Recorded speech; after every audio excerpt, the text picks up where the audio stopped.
Hello and thank you for joining us on today's live coverage of plenary from the Senate of the Federal Republic of Nigeria. I'm Lami Ali. Well, today, like other days, there are quite a number of items on the other paper, but expectedly what the lawmakers are going to be doing today is the screening exercise for the newly appointed Chief of Defense Staff and Service Chiefs. That's the Naval, Air Force, and Army Chief. Right now, the Deputy President of the Senate, Senator Barrow Jibrin, is presiding over plenary, and they are about to consider the report of the Senate Committee on Local and Foreign Debt. The chairman of the committee, Senator Magatakada Wamako, has just laid a report for consideration of plenary on the recent loan request from the federal government. So let's get into the chamber.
You can go ahead, yes. Mr. President, my dear colleagues, this report on the Committee on Local and Foreign Debt got a referral from this Senate some 2 weeks ago, but because of some happenings, including the Constitution Review Committee meeting in Lagos, it could not be submitted earlier than today. Mr. President, the committee had met and considered the request of Mr. President on this matter, and the recommendations by this committee are covered on, with observations on page 4, and recommendations are, Mr. President, on page 6 of this report as submitted. And after a due deliberation, Mr. President, the committee came to the conclusion that this request be approved. The committee report proposed a program refinance essential due to 1, bridge the financing gap in 2020-25 budget. 2, prevent Eurobond default and preserve Nigeria's market credibility. 3, diversify funding sources through ethical finance instruments. And 4, support critical infrastructure projects that drive inclusive economic growth. Accordingly, the committee urges the Senate to approve the request of Mr. President as submitted. In concluding, Mr. President, we are going to appreciate the Senate. Gratitude to the President of the Senate and the leadership of the Senate for the competence reports on this committee. I so submit, Mr. President. Thank you. The Chief Whip. Mr. President, distinguished senators, my name is Mohamed Tahir Monguno.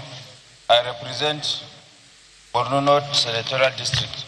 Mr. President, distinguished senators, this borrowing is within the public debt to GDP ratio, which is estimated at 39%, and therefore remains within the international threshold of 55% to 60%. And Because of that, since we are within that international threshold of 55 to 60%, and our public debt to GDP ratio still remains at 39%, it's still sustainable. And I urge my colleagues to support this motion. Thank you very much. And I call on the Chairman, Senate Committee on Finance to bear his mind.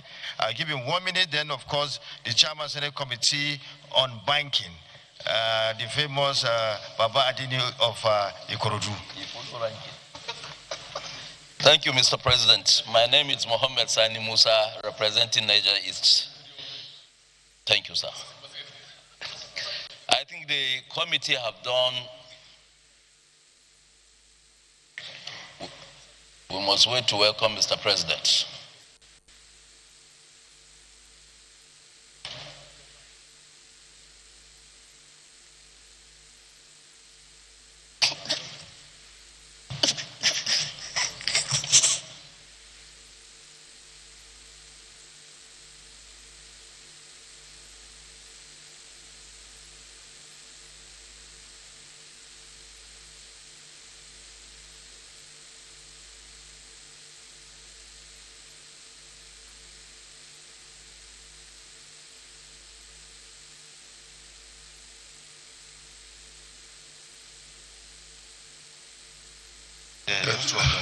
Yes, distinguished Senator Sani Musa, continue. Thank you, Mr. President. First, I will extend my greetings to Mr. President before my comment. Not your greetings, report yourself. Thank you, Mr. President. I am Mohammed Sani Musa, representing Niger East Senatorial District, and I stand to commend the committee, which I also belong to, for doing a wonderful job. Because already all the requests from Mr. President have already been captured in the medium-term expenditure framework for the 2026 to 2029, or 2027, sorry. So it's very needful that we give approval to this request so that the 2025 Appropriation Act will be given the funding necessary. And I believe there is no much to talk about in this, because already in the fiscal policy is already captured. Thank you, Mr. President. Any other comments? And the next person. Oh, Baba Adini.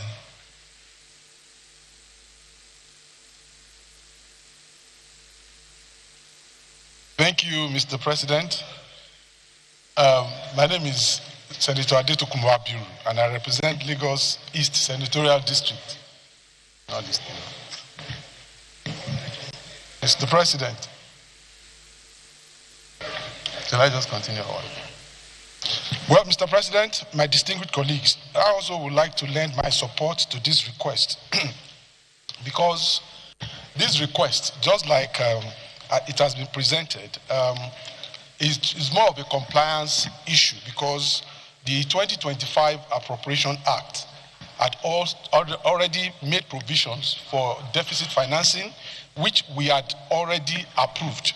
So the first two requests are more like a compliance issue in the sense that, one, the first one is to issue a resolution so that the borrowing component of the deficit already approved can also be made effective. While the second request, like the chairman mentioned, is a refinancing. So while the second request is, can I continue? Yes. So like I said, the first request is Mr. President. So the first request is actually nothing new, but a compliance request to issue a resolution to back the deficit that we had approved, which a portion of it is about to be contracted now. And of course, it is also to part finance the 2025 budget. While the second request of the Eurobond refinancing is also to ensure that the country does not default on the Eurobond that is due on November 21, 2025. And the last request, which is the Sukuk, is also to make, to create a more interesting basket for the Sukuk that has always been successful in financing most of our infrastructural projects. So the only thing I would like to add is that just like it has been mentioned in Note 5C, I will also want to support that the three committees, that's the Committee on Loans and Foreign Debt, and of course Finance, should also exercise their oversight in ensuring that the compliance and the execution of all of these loans are adhered to. Thank you, Mr. President, and my distinguished colleagues. So I still support as well. Thank you. Distinguished Senator Issa Jibrin. Your Excellency, Mr. President, very distinguished colleagues, I am Issa Jibrin, representing the very good people of Kogi East. Mr. President, I want to commend the federal government, especially in the area of this issue of refinancing. I have discussed several times with the Honorable Minister for Finance and Coordinating Minister of the Economy that when a loan is increasingly becoming difficult to service, you try and refinance it. Refinancing is allowed so as to give you opportunity to spread the existing loan over a longer period and possibly at a much lower rate. So I want to commend the government for the issue of the refinancing. Refinancing is very key. Then generally talking about borrowing. Borrowing, some people I understand feel that Nigeria is overborrowed. No, I don't believe so. The Nigeria revenue profile is on the increase. And the implication of that is that the federal government can now leverage on the increasing revenue profile to borrow more money. As your revenue increases, you are encouraged to even borrow more because that gives you the opportunity to leverage on the revenue. Having said that, I believe that the proposal here is good, and I want to commend the federal government for this proposal. It is apt, and it will go a long way to addressing some of the key infrastructural problems in Nigeria. I thank you.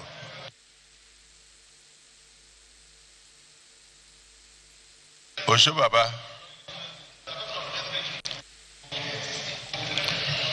Mr. President, sir, I rise to lend my support and commend the chairman and members of the Foreign and Local Debt Committee for a job well done. I have also listened very attentively to our distinguished colleagues who are in the financial sector and who are very much at home with these issues. The only thing I want to add, Mr. President, is the fact that on the previous occasion, we did agree that there is nothing wrong about borrowing. What is important is what the money will be used for. This is not borrowing to pay salaries. This is borrowing to fund substantially some of our infrastructural projects. And given the current level of unemployment and the state of our public infrastructure, whether it is road and others, obviously, we have to borrow to fix them so that the country will be in a state to grow to a level that we can generate revenue to pay back. So I believe the committee has done a good job, and those who have spoken have further amplified the beauty of what, the benefit of what the federal government has asked us to do, and therefore I have no hesitation whatsoever in urging my distinguished colleagues to support this report and give it approval. Thank you, Mr. President.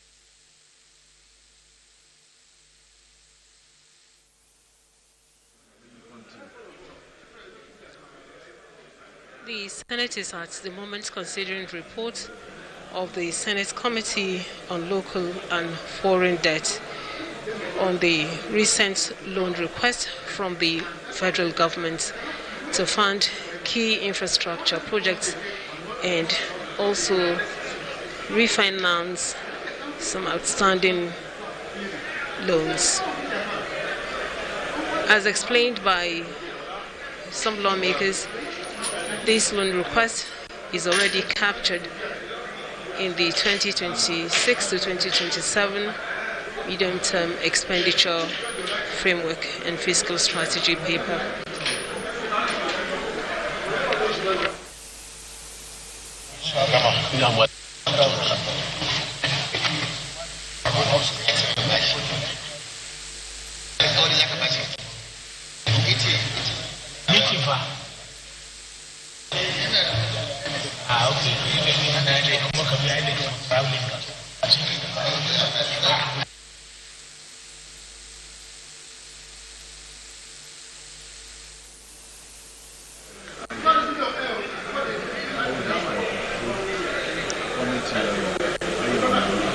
A glance through the reports of the committee, particularly the concluding part of the report, the committee itemized what the federal government needed the loan for. And these are to bridge the financing gap in the 2025 budget, to prevent Eurobond defaults and preserve Nigeria's market credibility. The loan will also help diversify funding. Diversify funding sources through ethical finance instruments and also support critical infrastructural projects that drive inclusive economic growth.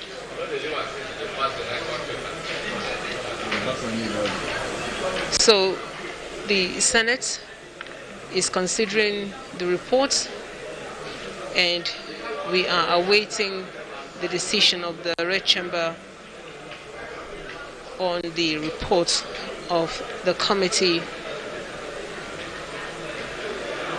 Part of items listed on the other paper for today is the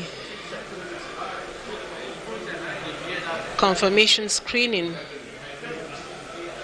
of appointees of President Bola Tinubu, and these are the Chief of Defense Staff and Service Chiefs. It's listed on the other paper as part of items for consideration today, and we have cited the appointees in the National Assembly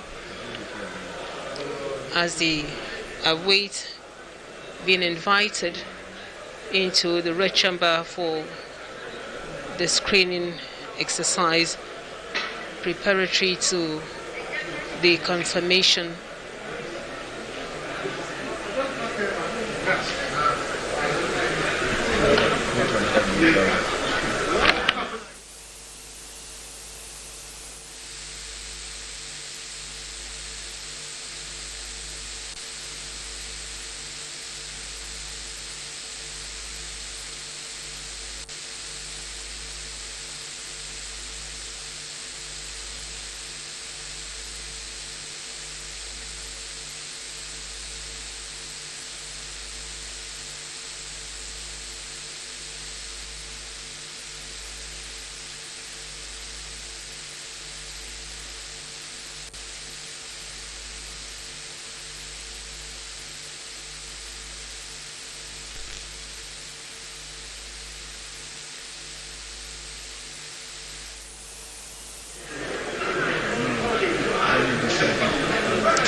Plenary is in session and the President of the Senate, Senator Godswill Akpabio,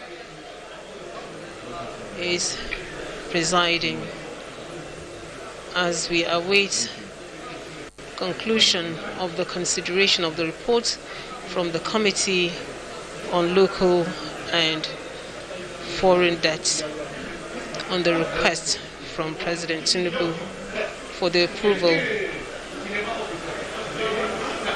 of external borrowing plan.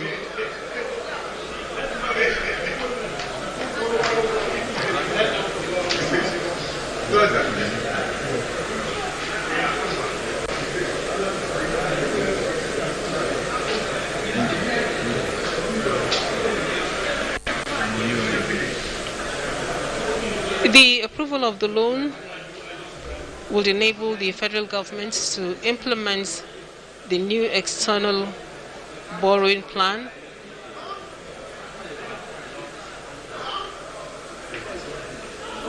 which amounts to 1.2 billion US dollars as provided in the 2025 Appropriation Act, and it would be used to part finance the deficit in the 2025 budget.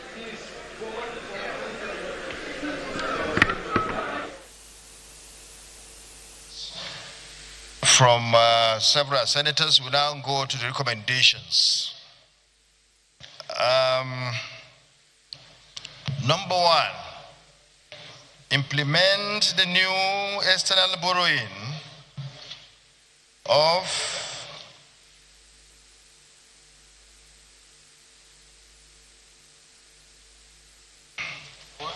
$1 trillion 843 billion 669 million. Point of order. What order? What order, Senator Sani Musa?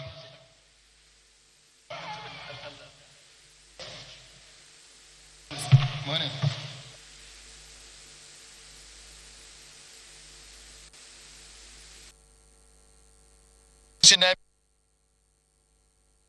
$86,987 naira, 16 kobo only, which is equivalent to $1 billion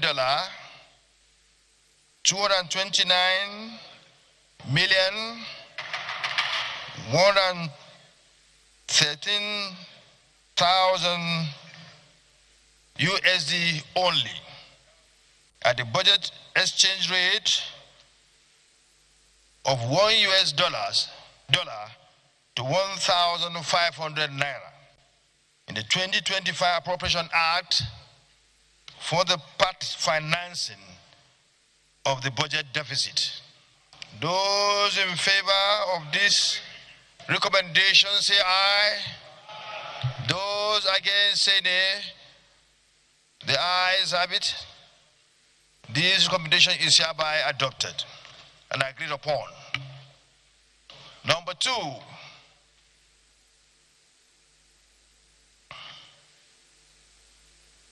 refinance USD. Okay. Order. What order?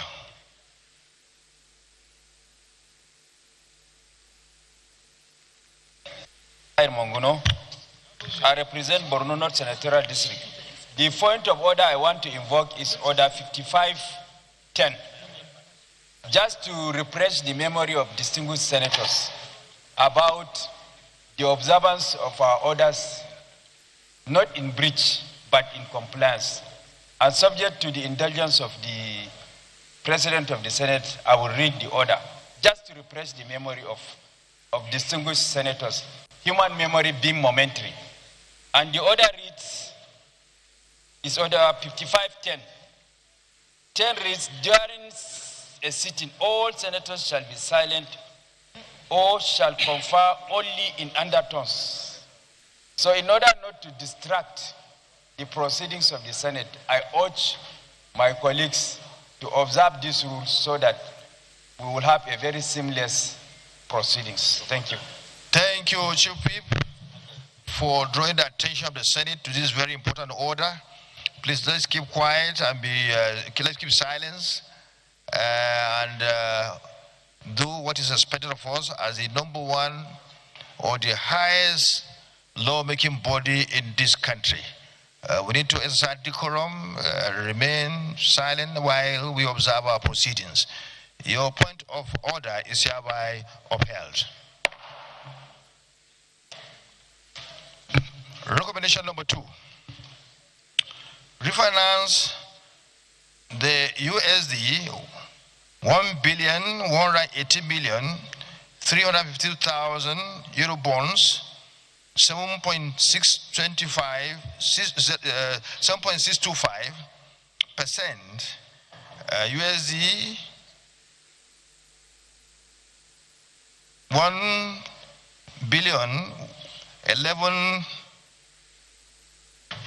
million BN November 2025, maturing on November 21st, 2025. Those in favor of this recommendation say aye. Those against say nay. The ayes have it. Assess. Okay.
You were looking at number 3, right?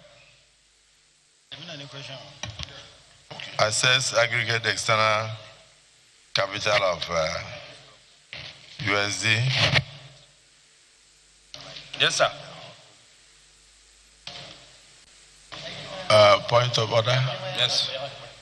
Yes. Mr. President, distinguished senators, my name is Mohamed Tahir Monguno. I represent Borno North Senatorial District. Mr. President, in view of the fact that we have screening of the service chiefs, I want to move that we should suspend the consideration of the order that we are considering now for a future date, and then commence the consideration of the services. So we should step down this report to a future legislative day and then start the screening of the service chiefs. Yes, Minority Leader. Thank you, Mr. President. I will write. My name is Ositangu. I represent Enugu West. I stand to second the motion that we stand down further consideration of the report so that for another legislative day and move straight to the screening of the service chiefs. Distinguished colleagues. So, second. Distinguished colleagues, the motion has been moved and seconded that we suspend partial consideration of this committee on local and foreign debts and then go into the business of security immediately because the nation needs this security. Those in support that we suspend this and proceed straight into clearance of the service, you say aye. Those again say nay. The ayes have it.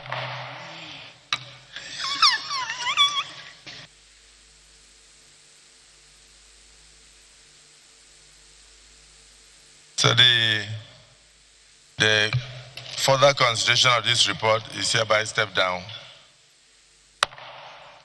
Leader of the Senate, you may wish to proceed by looking at our section 78 and others. Let us allow strangers to approach the chambers. We should step in. The House of Rep are not passing it. They want to use it.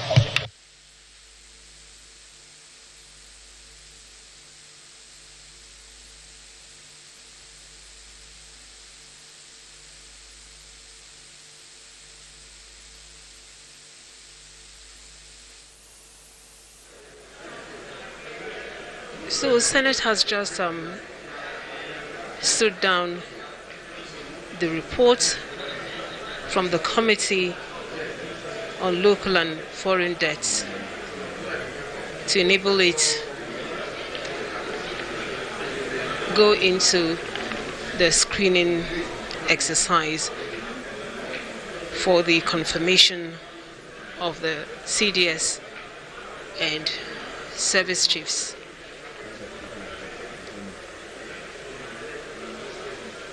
The report or consideration of the report will be continued on another legislative date, and a motion will soon be moved by the leader of the Senate to invite strangers into the chamber in line with the standing rules of the Senate. When that is done, the appointees will then be led into the Red Chamber by the Senior Special Assistant to the President on National Assembly Matters for the commencement of the screening exercise.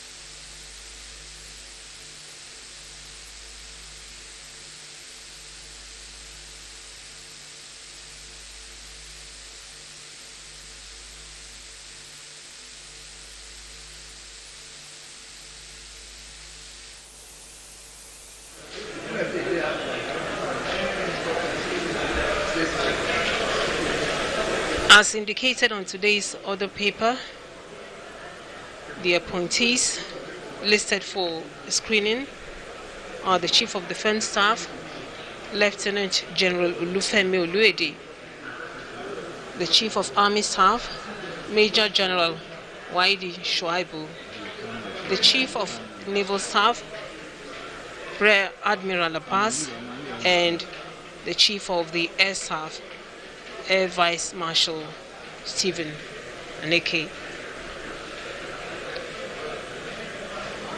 And as is the tradition, the Senate is going to move a motion to invite them into the chamber for the confirmation screening.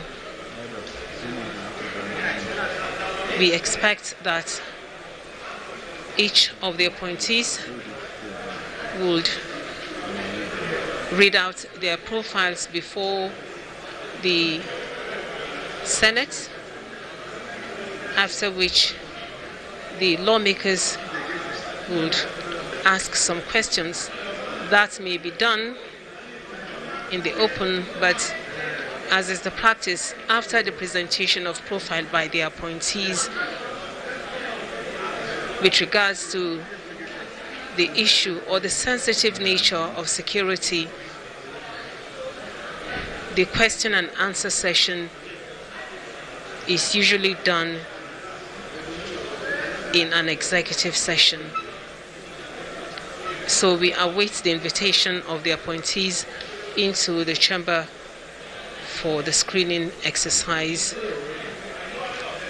in line with the provisions of the Constitution as requested by President Bola Ahmed Tinubu.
The leadership of the Senate is holding consultations before the strangers are invited into the chamber for the confirmation screening.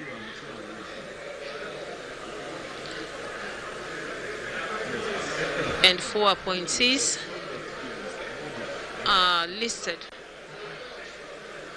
for the screening exercise expected to hold today and will hopefully commence any moment from now as we await the invitation of the appointees into the Red Chamber.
You're watching live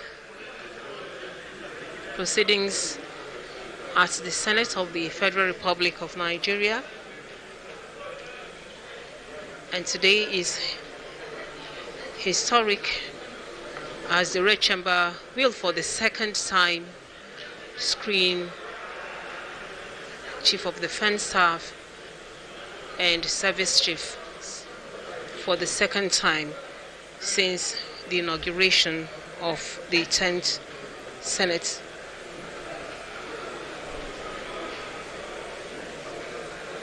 Four of the appointees are already in the National Assembly, and they will be invited any moments into the Red Chamber.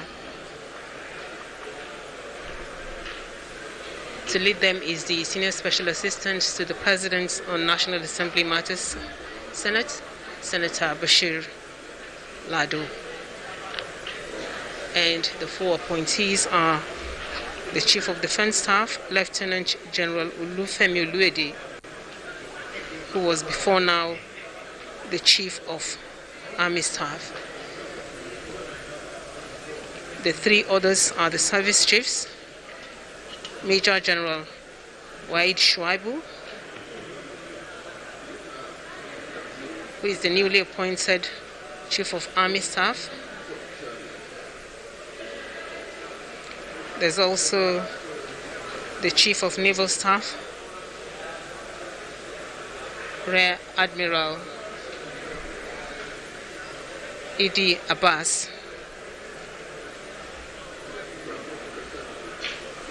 Last but not the least is the Chief of Air Staff, Air Vice Marshal Stephen Aneke, who will today be screened by members of the Nigerian Senate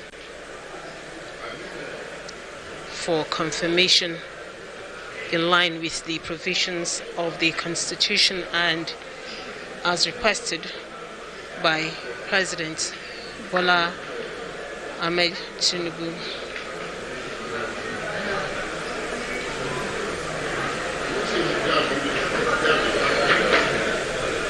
The leadership is still holding consultation with the President of the Senate, Senator Godswill Akpabio, presiding. Let's give you a brief on the four appointees that are expected in the chamber today for the screening exercise. First on the list is the Chief of Defense Staff, Lieutenant General Olufemi Oluede, who was born in 1968 in Ekiti State. He holds a degree in economics and has attended numerous leadership and strategic courses, including the National Institute for Policy and Strategic Studies, NIPS.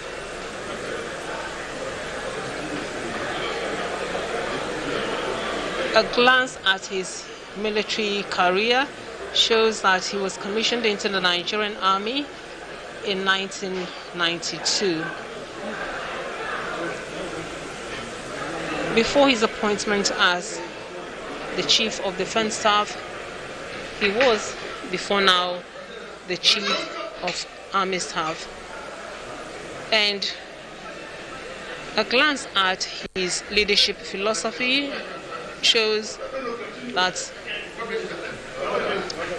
he has a passion to build a combat-ready, motivated, and well-coordinated force capable of addressing Nigeria's evolving security challenge.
Distinguished senators, please remain silent.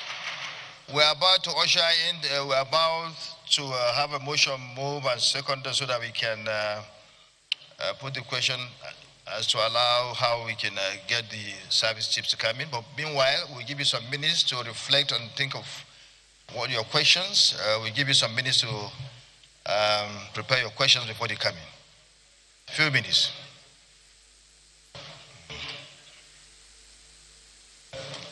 Mr. President, very distinguished colleagues,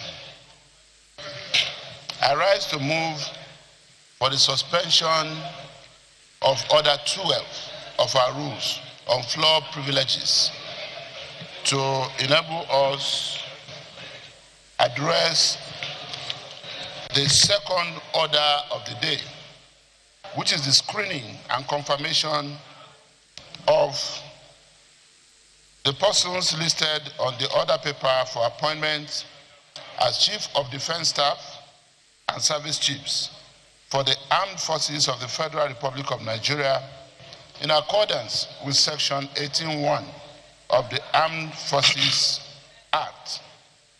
Mr. President,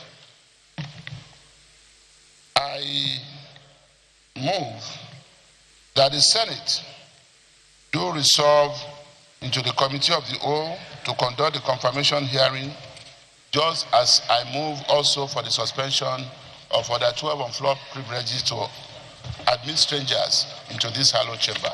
I so move. Minority Leader. Mr. President, Osita Enugu West, I rise to second the motion. First, that we suspend Order 12, the floor privileges, and also further that the Senate do resolve the Committee of the Whole to enable us to proceed with other activities of the floor. I so second.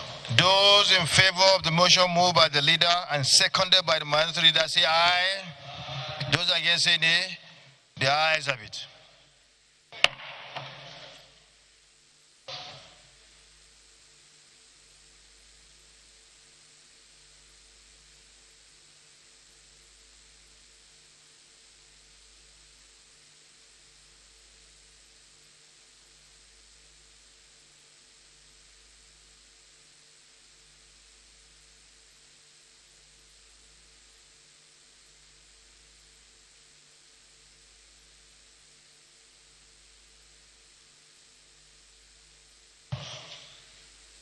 Sergeant you can usher them in.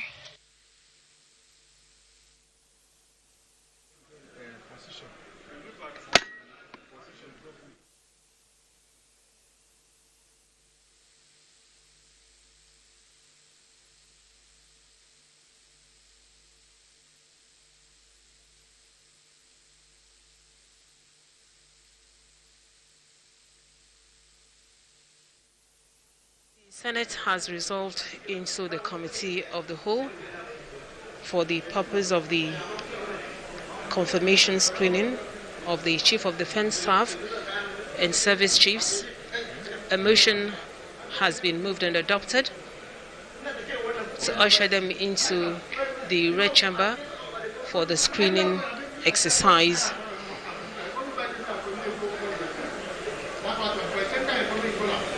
Now the presiding officer is now the chairman of the session, as is the tradition. He's moved to a lower chair to chair the Committee of the Whole in the Red Chamber, and the mace has been lowered for the purpose of this exercise.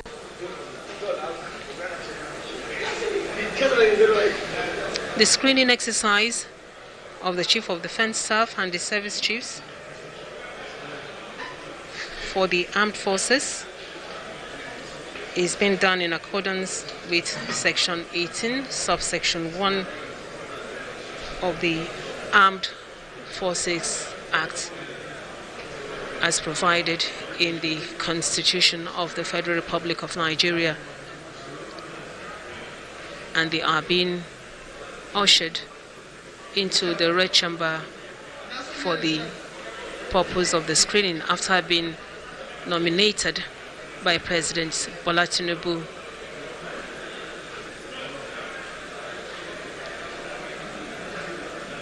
And today we are about to witness the screening for the confirmation of the appointments.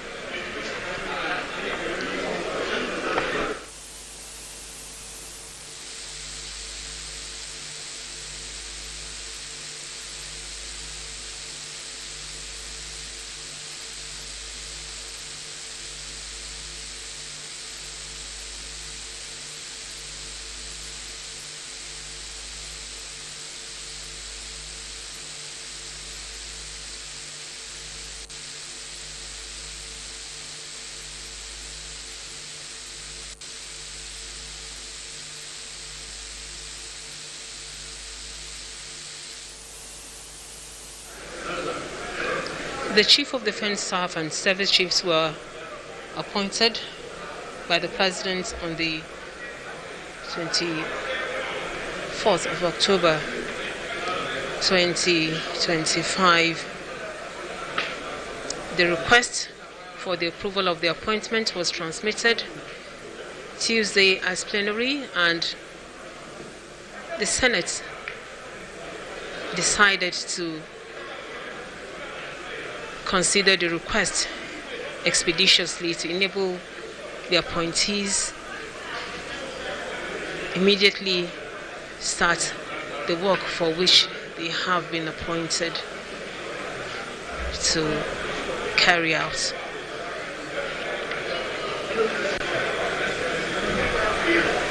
We await their entrance into the Senate for the screening exercise.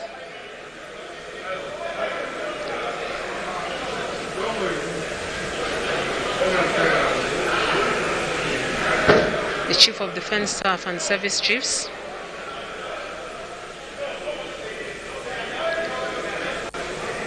will any moments now be ushered into the Red Chamber. That's Lieutenant General Olufemi Oluede, the nominee for the position of the Chief of Defense Staff, and the three service chiefs. There's the Chief of Army Staff, Major General Waidi Shuaibu, the Chief of Naval Staff, Rear Admiral A.D. Abbas,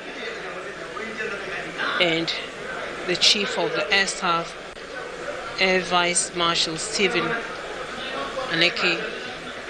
A motion to invite them into the chamber has been moved and adopted, and the Deputy President of the Senate, Barrow Jibrin, is now chairing the session at the Committee of the Whole. The appointees are making their way into the red chamber for the confirmation screening, which is to commence now.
The appointees have been ushered into the chamber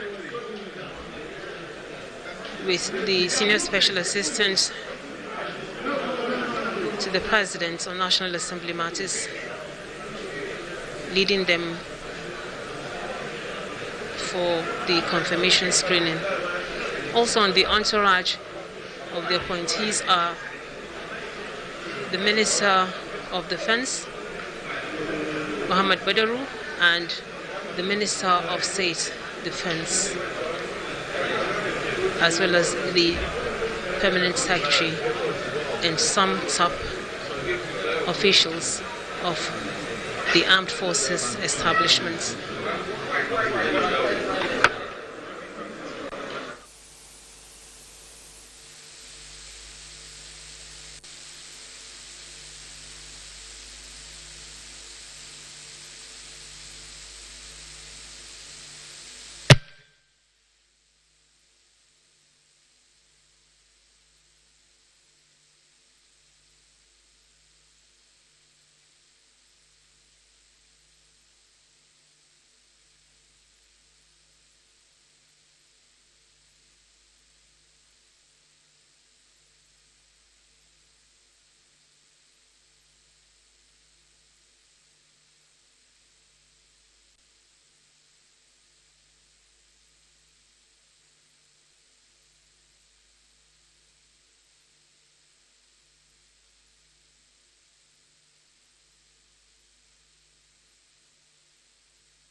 The House is hereby called to order. Order, please.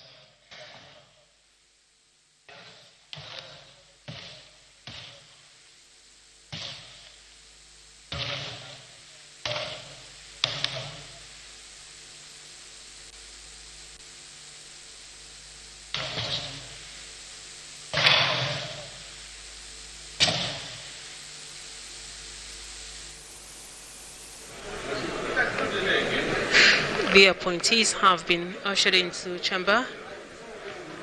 We are seated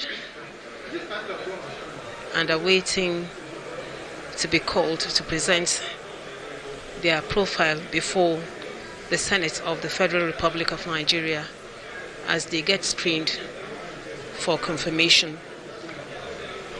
Let me run through the appointees again.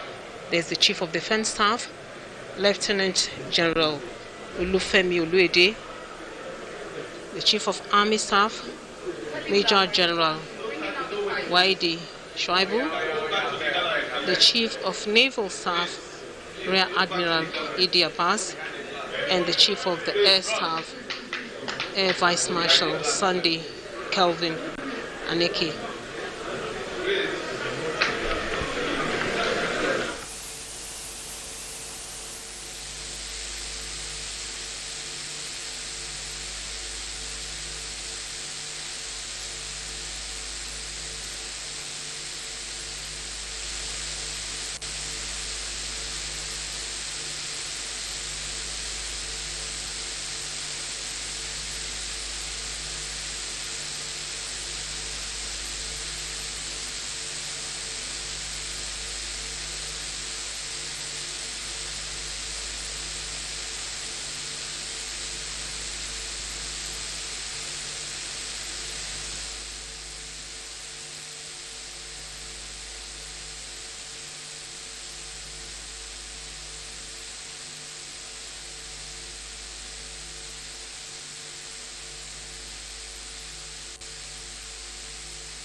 Order, please.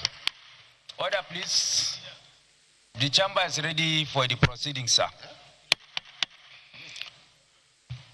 Distinguished colleagues, let me join you to welcome to the hallowed chambers of the Senate the nominees of Mr. President for a very crucial task of securing our nation and also giving us the right image in the international community. So let me welcome the chief, the nominee, and our immediate past chief of army staff, and all those accompanying him to the chambers. I have seen the special advisor to Mr. President on Senate matters, Mr. Senator Lado.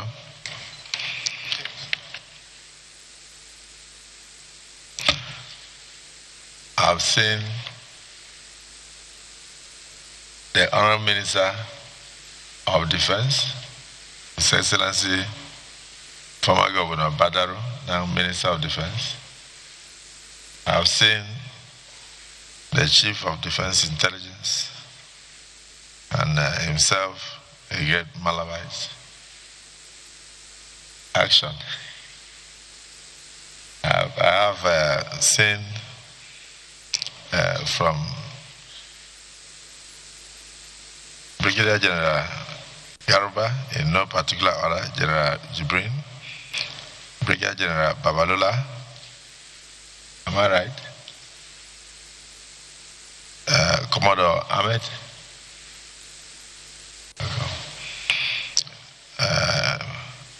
Navy Captain Yabo,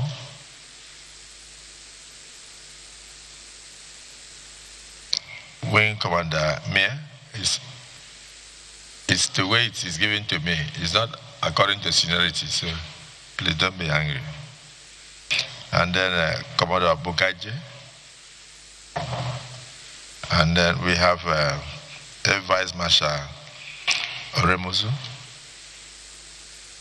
We have Air Vice Marshal Burkar.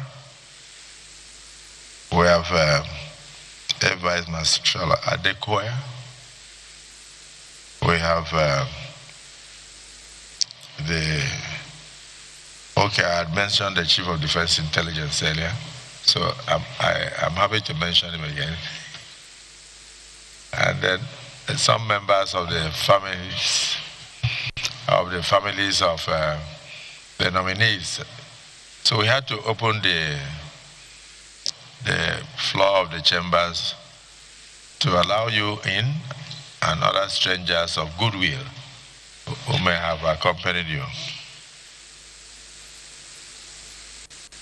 We are expected by the Nigerian Constitution to screen you and see whether you are fit for the job given to you, and thereafter, if we are satisfied, we will proceed to confirm you and then communicate the confirmation to Mr. President for your oath taking. So I congratulate you on your nomination, and I welcome you on behalf of my colleagues to the 10th Senate. Leader of the Senate.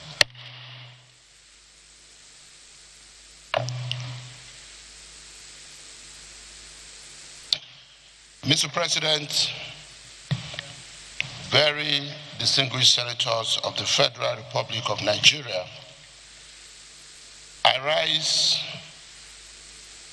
first to move, Mr. President, that this Senate, having first confirmed General Oluyede, who is standing before us today as Chief of Defense Staff nominee, having only recently screened and confirmed him as a service chief in the Federal Republic of Nigeria, that he be allowed today and deemed to be seen as being present here as a class captain, leading the team of the new service chief nominees, rather than him being screened all over. And that following that, Mr. President, at your discretion, invite distinguished colleagues to ask the first round of questions as you may wish, after which, Mr. President, I will be moving that we go into a closed door session where issues that border on national security and the sensitivity that goes with it can be discussed at an interactive session with the service chief nominees. That will be my motion, and I so move, Mr. President and distinguished colleagues. Mr. President, with deep sense of responsibility, I rise to second the motion ably moved by the Senate leader. Thank you. I so second. Thank you. You did not repeat the motion, because I would have said that you are adding an addendum. The Senate earlier screened General Oluyede for the office of Chief of Army Staff, but today he's here to be screened for the office of Chief of Defense Staff. Am I right? CDS. So he would have been angry if he entered without introducing himself and then using a few minutes to tell us his experience in the previous office and also telling us what he intends to put forward in this very elevated and commanding position. He would have been angry, because I don't want him to leave here angry. My colleagues, with this slight amendment, I'll put the question. Those in support that General Oluide takes the floor to tell us his earlier experience as Chief of Army Staff and his perspective in the incoming position, say aye. Those again say nay. The ayes have it. General, the floor is yours.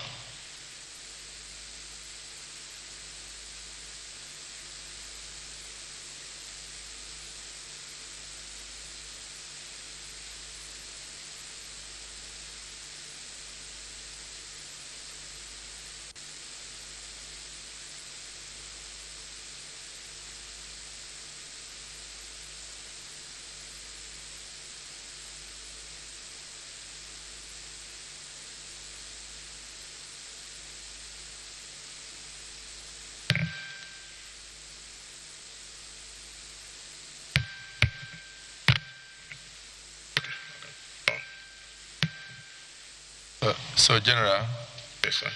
welcome to the podium. Thank you, Excellency. You are talking to Nigerians now, and when you were appointed, there was a lot of jubilation as Chief of Army Staff, because you are not a general who sits in the office. You are the one that is right there in the theater of warfare. You've served the nation meritoriously, and everybody is happy with you. I don't think there's any part of Nigeria today that has a Boko Haram flag hoisted since you came into office. You have cowardly attacks here and there on soft targets, which you cannot control, but which you are doing your best with modern gadgets to minimize and nip in the bud. For those of us close to the president, we are aware that for every single infraction, you have nipped over 99 others that you never allowed to come. And you're a man of action. So we applaud you. We are very proud of you for the services. Now that the president has said he should further coordinate all the service chiefs, just let us know your brief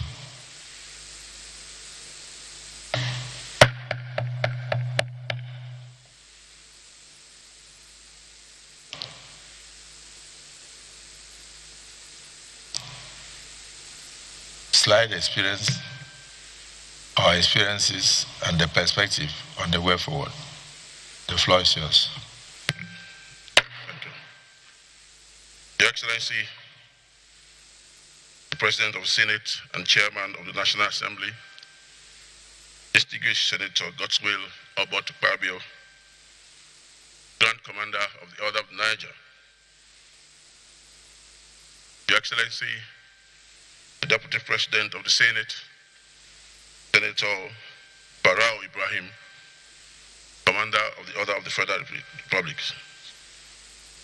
the Principal Officers of the Senate, very distinguished and well-respected senators, the Special Advisor to the President on Senate Matters, distinguished Senator Bashir Lado, Commander of the Order of Niger, my own Minister, the Honorable Minister of Defense, His Excellency Mohammed Badaru Abubakar, Your Excellency, by way of introduction, I'm Lieutenant General Olufemi Olatubosun Oluyede. I was born in the year 1968 in the Ikere local government area of Ekiti State. I was commissioned into the Nigerian Army in the year 1992 as an infantry officer on the rank of second lieutenant.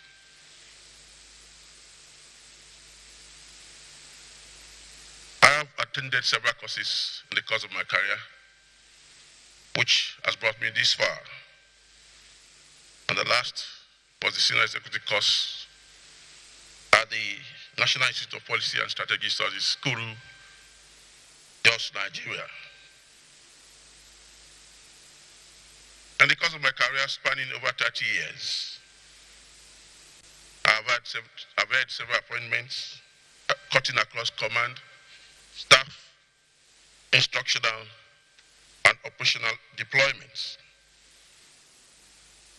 I've also participated in several operations, amongst which are Economic Committee of West African States Monitoring Group, ECOMOG for short, in Liberia, Operation Harmony 4 in Bakassi, and Operation Lafia Dole, and later Operation Adikai in the northeastern part of Nigeria.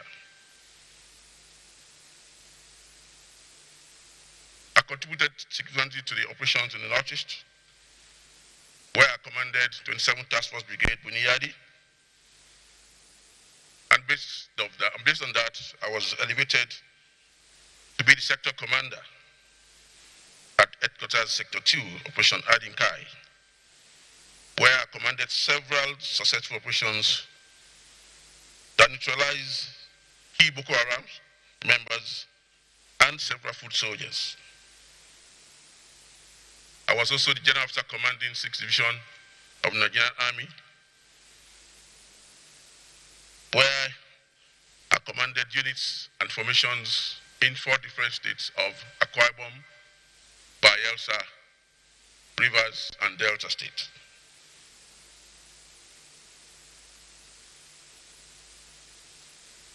I was also the commander of the Infantry Corps, which meant that I commanded 60% of the army before I was appointed as the acting chief of army staff on 30th October 2024, owing to the demise of the past chief of army staff, late Lieutenant General Abuja, by His Excellency, the President of Nigeria, Bola Ahmed Tinubu. I was thereafter confirmed by this National Assembly as the 24th Chief of Army Staff on 3rd December 2024.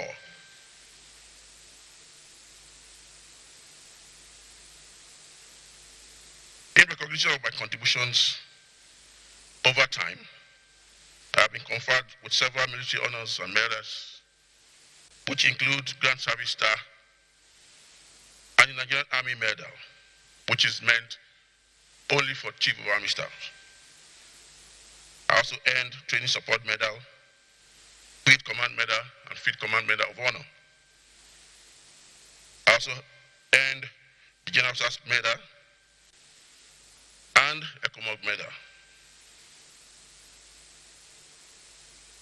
I'm also a proud recipient of the Chief of Army Staff Award twice.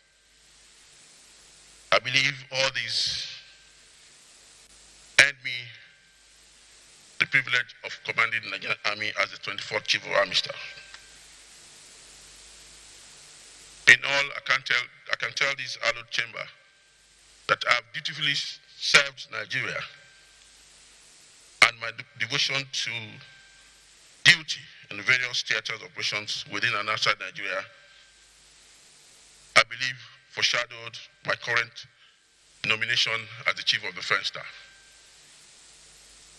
So I'm here this morning to present myself for screening and probably to share my experience as Chief of Army Staff. Well, I can tell this hallowed chamber that my experience as Chief of Army Staff was actually very challenging but rewarding. Challenging in the sense that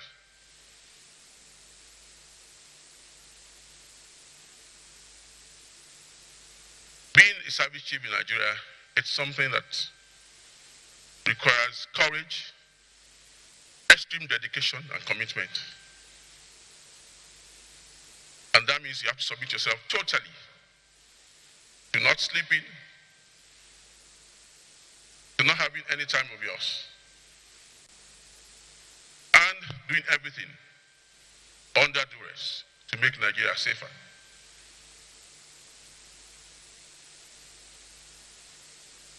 what are the challenges here? We all know that the resources are not enough. The enablers are not enough.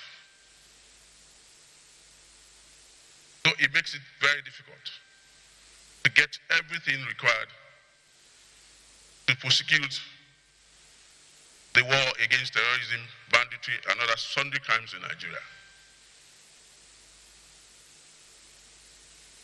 Well, I believe with this hallowed chamber having to support me, things can be better.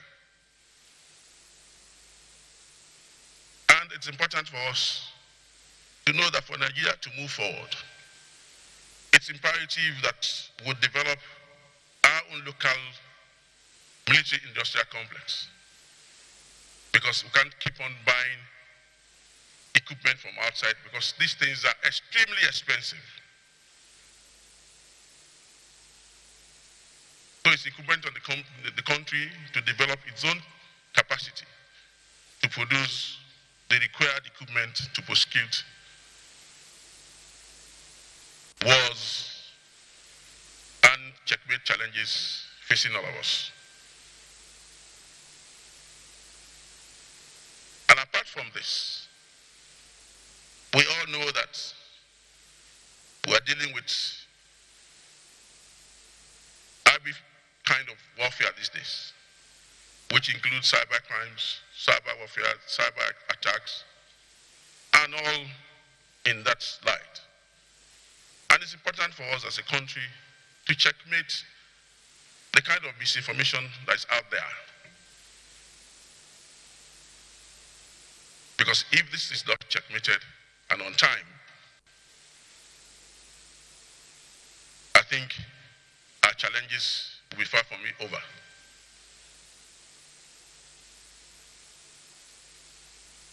Then, as Chief of Army Staff, I made it a point of duty to improve the welfare and well-being of my soldiers and their families. But again, despite that aspiration, it became difficult to achieve in total because of lack of resources. It's very easy for people to say that soldiers being a soldier is just like any other job.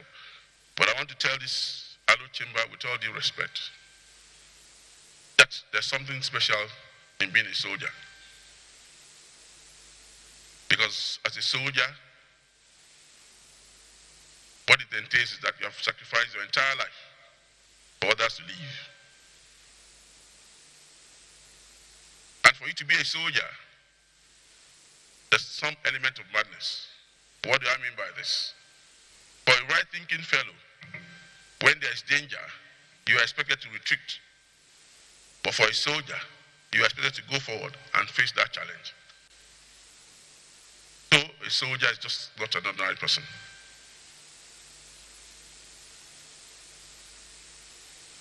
So it's important for us to look at soldiers the way they are looked at in other climes, giving their due respect, provided for, and maybe things will be better for us. Then added to this is the need for us to improve probably restructure the police force, because most of the job that is being done by the army as we speak actually lies within the purview of the police. So it's important for the nation to empower the police, make it stronger, make it more formidable, so that they can do their job while we concentrate on defending Nigeria against external aggression.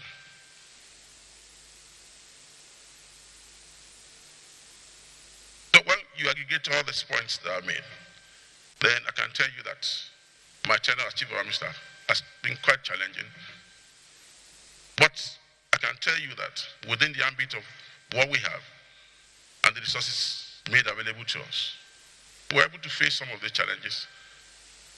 And I believe that things have improved tremendously, but we can do better. But in doing better, it requires a whole society approach, Everybody must be involved. I don't think it should be left only to the military to prosecute and face all these challenges. It's not going to work. It's important for all hands to be on deck to make Nigeria safer. That's my humble submission this afternoon. I thank you very much.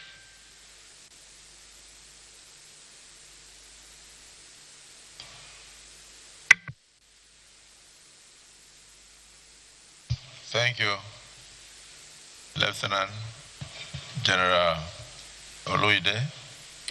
Nigerians already know you, but with a few explanations, they now know you better. And because you are like the Senate leaders pointed out, now that you are like the class prefect. By the way, I used to be a senior prefect in my college, in my days in secondary school. So I had other prefects under me. So today you are like the class prefect. You are like me when I was senior prefect. So, and we have earlier cleared you, and we have no doubt as to your capacity to deliver.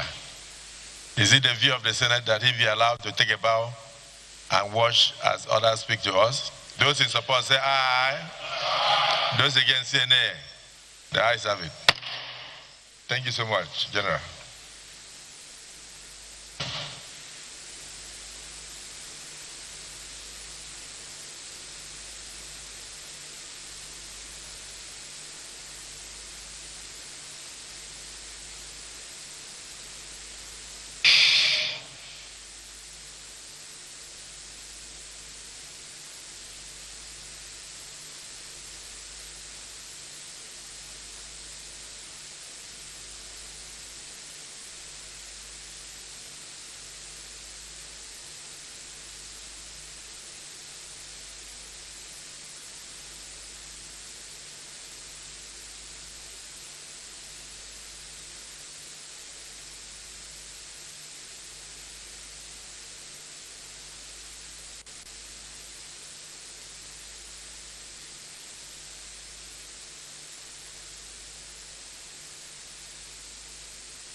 The Chief of Defense Staff, Lieutenant General Olufemi Oluide, has just concluded presenting his profile before the Senate of the Federal Republic of Nigeria in the ongoing confirmation screening exercise. The chairman of the Committee of the Whole and Senate President, Senator Godswill Akpabio, would move the motion for him to take a bow, which he did. He shared his experiences as the immediate past Chief of Army Staff. He talked about the challenge of insecurity in Nigeria and what he did while serving as the Chief of Army Staff. He gave a background of being born in Ikere, Ekiti State, gave a brief on his education background, and also information on his military career.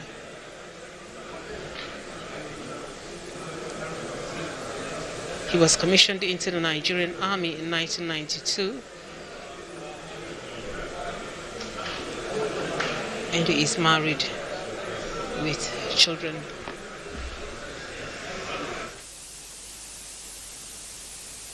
Shuaibu, Chief of Army Staff.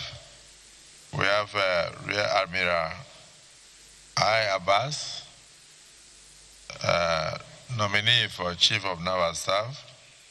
We have with us Air Vice Marshal S.K. Aneke, nominee for Chief of Air Staff. Now, each of them will take the podium. I will only ask one person or so per zone to ask them questions in the open. Then we'll go into closed session because security is a serious business. And then everybody will have the right to ask any question. Because some of the answers they will give are not necessarily answers for television. So we can discuss and come out and also guide based on inputs from our constituents. But in the open, you can ask just a question that is not too deep, so they don't have to mention names of bandits here. But when they are together with us in the closed session, you can go ahead with the various questions that will enable them to speak freely. But in the meantime, may I invite the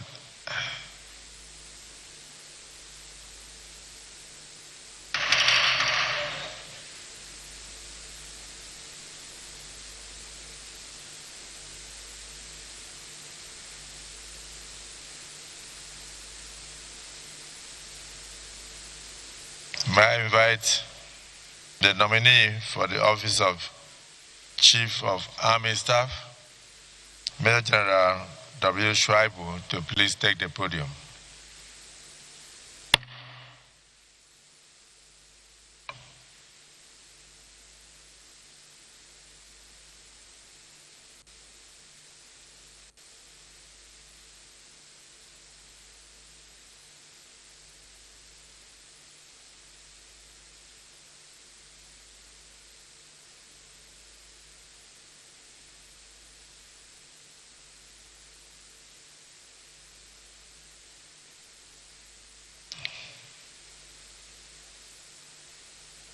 General Shuaibu, even from your dress, you look very well decorated.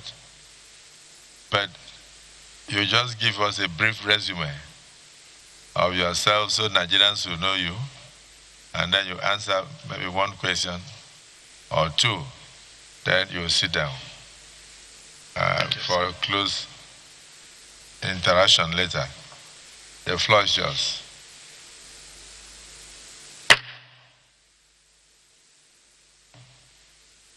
Your Excellency, the President of the Senate and Chairman of the National Assembly, distinguished Senator Goswin Obot Akpabio, Grand Commander of the Order of the Niger, Your Excellency, the Deputy President of the Senate, Senator Badar Ibrahim Jibril, Commander of the Federal Republic, Principal Staff Officers of the Senate, distinguished senators of the Federal Republic of Nigeria, the Special Advisor to the President on Senate Matters, Senator Bashir Lado, the Honorable Minister of Defense, Honorable Badaru Abubakar. I say good morning to all our members in this hollow chamber. I am Major General Waidi Shaibu. I was born on 18 December 1971 and hails from Olama Bora local government area of Kogi State. I gained admission after completing my secondary school to the Nigerian Defense Academy as a member of 41 regular course and was granted the Regular Combatant Commission on 17 September 1994. I was posted to the Nigerian Army Armored Corps throughout my military career. I've attended several professional courses and academic courses, both home and abroad. Some of these include the Battalion Commanders course and the Armor School, while the last and most significant is the Counterterrorism Fellows Welfare Program at the National Defense University in Washington, D.C. I hold a Bachelor of Engineering degree in Mechanical Engineering, a Master's degree in Public Administration, a Master's degree in Strategic Studies, and a Master's of Arts in Strategic Studies from Washington, D.C. I also hold a Diploma in International Security and Combating Terrorism from the National Defense University in Washington, D.C. I also participated in various seminars and conferences throughout my career, bordering on hybrid forces, counterterrorism, and gray zone operations. I have been promoted to my ranks as and when due, being promoted to the rank of Major General on 10 December 2021. I have held various appointments cutting across my formations, both staff, instructions, and command appointments. I was the Chief of Staff to the Chief of Defense Staff of the Armed Forces of Liberia. I was Chief Instructor at the Nigerian Army Armored School in Bauchi. Thereafter, for my command appointments, I was the commanding officer of 245 Battalion in Mongono in the Northeast, Brigade Commander, 21 Special Armored Brigade in Bama in the Northeast. Thereafter, General Officer Commanding 7th Division and Commander Sector 1, Operation Hadinkai in the Northeast, before becoming the Theater Commander, Joint Task Force Northeast Operation Hadinkai, equally in the Northeast. Currently, I'm holding the appointment of the Director of Armor Research before being appointed as the current Chief of Army Staff. Throughout my career, I've made it a duty to train as a Chief Instructor in the Nigerian Army Armor School, to train and mentor junior officers in the art of armor doctrine, as well as when I was the directing staff at the National Defense College, Abuja here. I was part of the team that introduced to the Nigerian Army, Nigerian Defense College, the concept of strategic estimate, which culminated in the publishing of the college medium strategic thinking and planning. I've also mentored participants, both international students as well as own students throughout. For my staff appointment, I was privileged to have trained officers in the Armed Forces Simulation Center, and also was instrumental in contributing my own quota to critical bilateral agreements of memorandum of understanding between Nigeria and the Kingdom of Jordan, as well as various ECOWAS initiatives. I was part of the fact-finding mission to Guinea-Bissau, as well as the commander of forces in that general area. For my operational experience, all my command experience have been in the Northeast, Nigeria encountering terrorism, and raid. From my early days as a young officer, I've been involved in operations that cut across the length and breadth of this country. As a young platoon commander in 242 Reki Battalion, I was deployed in the defense operations in Umfum border in Operation Hamud Itre. During that operations, we have led troops to counter the incursions from the Republic of Cameroon. I was also the commanding officer of 243 Reki Battalion in Monguno in the northeast, where we defeated the Boko Haram insurgents in 2015 when the insurgents were trying to renew their offensives. In that operations, I was wounded in battle, and I was granted the Purple Heart medals for officers that have wounded in battle. As brigade commander in 21 Special Armor Brigade, I was instrumental in restoring safety to that general area that culminated in the neutralization of 442 insurgents and the recovery of various assorted arms and ammunition. As General Officer Commanding, I will introduce the various pillars for the defense of that general area in my sector area of responsibilities, with significant humanitarian gains, including the rescue of 11 Chibok girls that have been in captivity.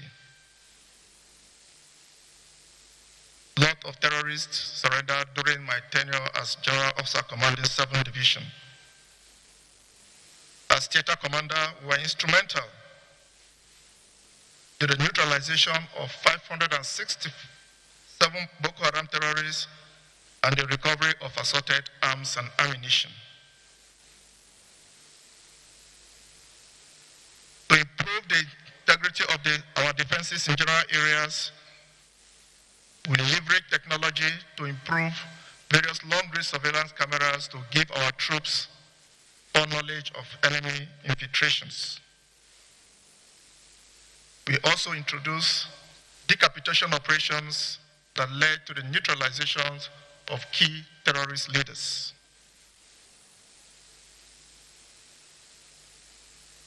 I have been privileged to have various honors and awards ranging from the Meritorious Service Star, the Grand Service Star.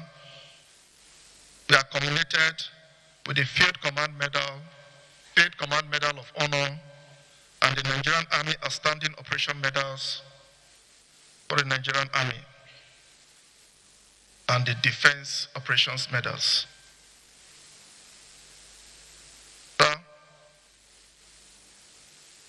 For the past 5 years,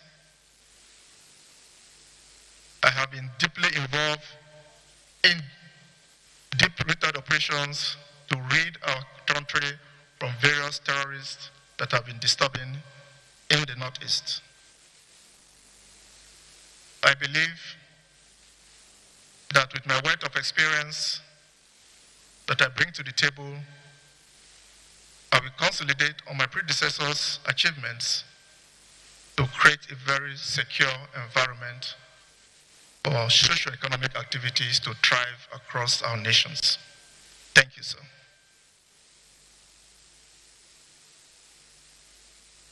You will take my one or two questions. Distinguished Senator Mongono, he has made various allusions to his experience in the Northeast as a son of Borno State, most affected. Would you like to, not necessarily ask a question, would you like to suggest something to him as he goes into this new office? Thank you, Mr. President. Distinguished Senators, my name is Mohamed Tahir Monguno. I represent Borno North Senatorial District. Mr. President, distinguished Senators, the officer is very well known to me because he has served as the commanding officer of 243 Battalion Monguno when Boko Haram took over Monguno. As rightly observed by him, even my house was taken over by the Boko Haram insurgents, and they were instrumental to repelling or removing Boko Haram from Monguno and reclaiming back the territorial integrity of Nigeria. I can attest to that. My father also crossed with him when he's serving variously as GOC 7 Division, Sector 1 Commander Operation Hadinkai, Theater Commander Joint Task Force, all in Borno State and the Northeast in general. So his appointment is a square peg in square hole, having traversed the nooks and crannies of not only the theater of operation in the Northeast, but in the whole country. So my question to him is, what immediate action do you intend to take in addressing acts of terrorism, insurgency, and banditry bedeviling the country, having regard to your experience in the various theater of war? Thank you.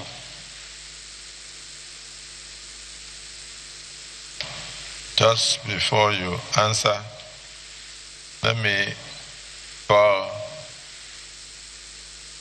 somebody from the northwest, where bandits have also ravaged the area. He has asked questions in relation to Boko Haram. Let somebody also ask in relation to terrorism and banditry. Distinguished Senator Alero.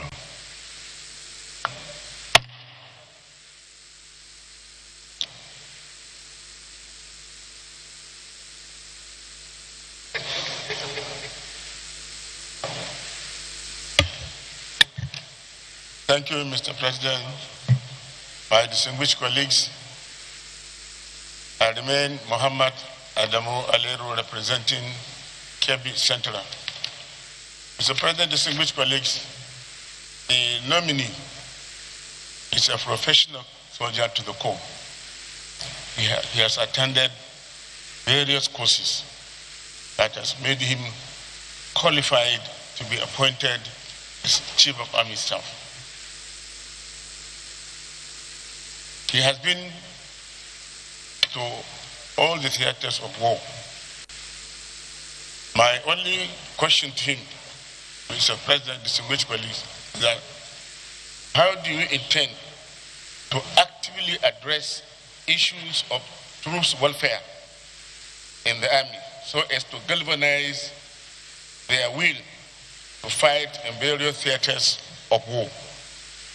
And lastly, Mr. President, the northwest part of the country is facing very serious security challenges. In particular, we have the bandits and also the Lakurawa that came from Mali. They move freely and brazenly with their AK-47 rifle. They even mixed with the communities. Mr. President, distinguished colleagues, Nigerians will be interested to hear from the Chief of Army Staff designate how he intends to solve this issue of Lakunawa challenge. Thank you. Yes. Chief, let me just add just one more question so that you can answer the three at once. If you notice what the Chief of Defense Staff designate said, bearing in mind the financial constraints and the logistics constraints. So we are now, the questions that are being asked will be that all things being equal, assuming this, the two senators Dan Kwambo, you can add just a question so that he can answer. Thank you, Your Excellency. My name is Senator Ibrahim Dankwambo. I represent Gombe North. Your Excellency, like you have rightly noted, this officer, well-trained, well-fitted, you see him, typical how a soldier should be looking like in Nigeria. Is somebody too I have privilege of having interacted with as a former governor of Gombe State. And him and his team have worked very hard, because one thing is terrorism or Boko Haram or anything, and the other people is the deradicalization of those kind of people. So, working with them and their team, we set up an institute in Gombe, in Malan City, which de-radicalize these kind of elements. And they go through proper training, proper scrutiny and the rest. And eventually, most of them are de-radicalized. But at the end of the day, the problem is how to take them back to the various communities from where they were coming from. So my question now is, as the new Chief of Army Staff, we have made an effort working with them as a team to make sure that when they are de-radicalized and taught certain kind of profession, that they require a kind of paper or identity, diploma's degree, to push it forward so that they can properly fit into the community where they are coming in. So how does he intend to assist those kind of elements fit in properly by making sure that that institute, either as an army institute or as an independent agency, is made to achieve that objective? Thank you, Excellency. Distinguished colleagues, no need to ask too many questions because we are going to have interactive session with them. So this one is that he has just introduced himself and he needs to answer a few questions because Nigerians are watching. And the rest of the very deep questions that I know you have, we will have them in the executive session with them. The day is for them.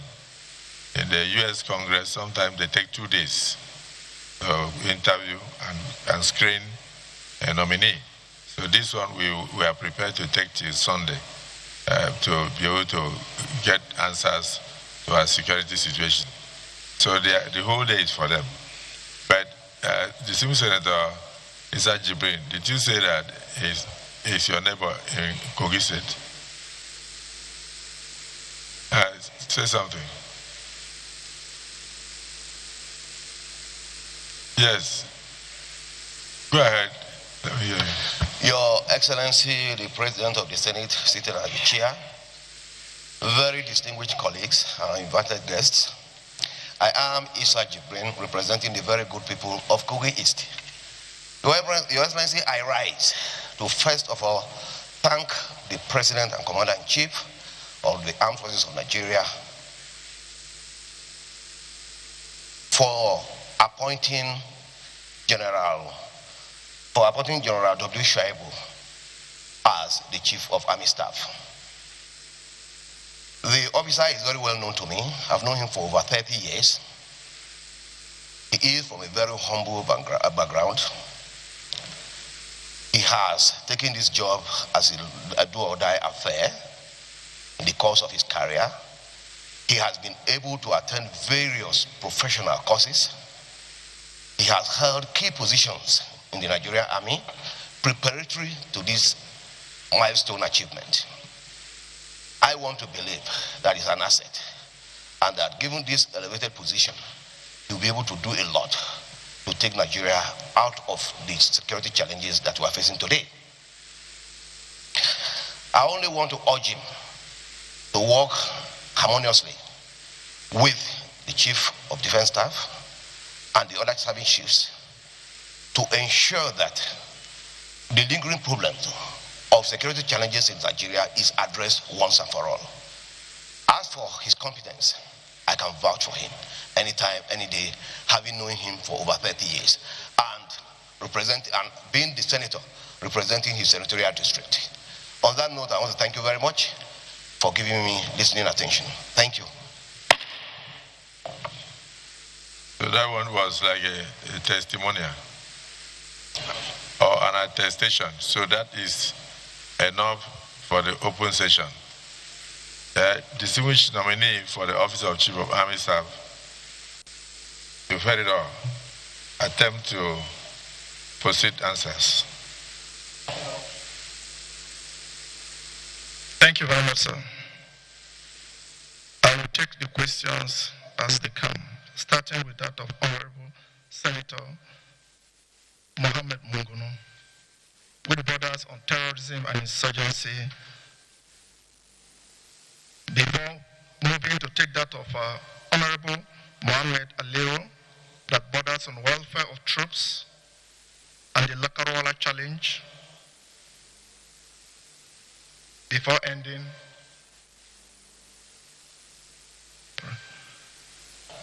my apologies, distinguished senators. So I start with that of terrorism and insurgency. The various adversarial threats that cut across the northwest and the northeast flanks of our operations actually require a multifaceted approach across all domains of operations. I leverage to consolidate on my predecessors' methods I've been with him throughout our career, especially in the Northeast region. For terrorism and insurgency, we intend to leverage on technology to improve our night fighting capability, effective training of special forces, to improve our insurrection and strike capabilities across all terrains, both day and night. And we tend to dominate all terrains, ranging from mountain ranges, muddy terrains, and all land terrains in across our countries, with effectively training additional special forces and special operation forces that we can insert for strike ability. As the distinguished senator knows, most of the attacks in the Northeast have been within the wee hours of the morning, between midnight and 03 in the 300 hours in the morning. So we are going to improve our night fighting capability to counter those threats. We will leverage on intelligence to give us the requisite intelligence to deal with this issue, emphasizing synergy with all security agencies to the extent that we have effective multi-domain and multi-agency operations to tackle that threat. And I believe this will go a long way to stem those tides. For troops welfare, the fighting power, the components of fighting power, the moral component is an important aspect, and welfare of troops is a cardinal point in that issue. I intend to improve troops welfare generally to enhance the living and working condition of our troops, encouraging financial support and assuring quality access to both health care and education. So those initiatives to improve troops welfare will be holistic, that revolves around both housing and infrastructure, financial support, increase in allowances, and ensuring timely payment of their due benefits, and improve health care for all our troops, both wounded and personnel and their families. In the long term, we ensure that we enhance their career development and providing the requisite training to ensure that they embody the special skills of soldiering in all fronts. All this encompasses how we are going to focus on improving troops' welfare. The Lakurawa challenge and the banditry in the Northwest, luckily, I have been in that theater of operations to conduct assessment visits within that frame, and I'm fully aware of the Lakurawa challenge.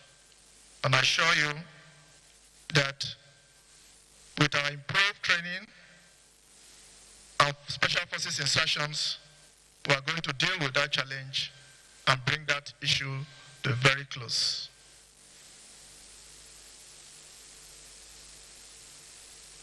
now to the distinguished senator bordering on the deradicalization of people.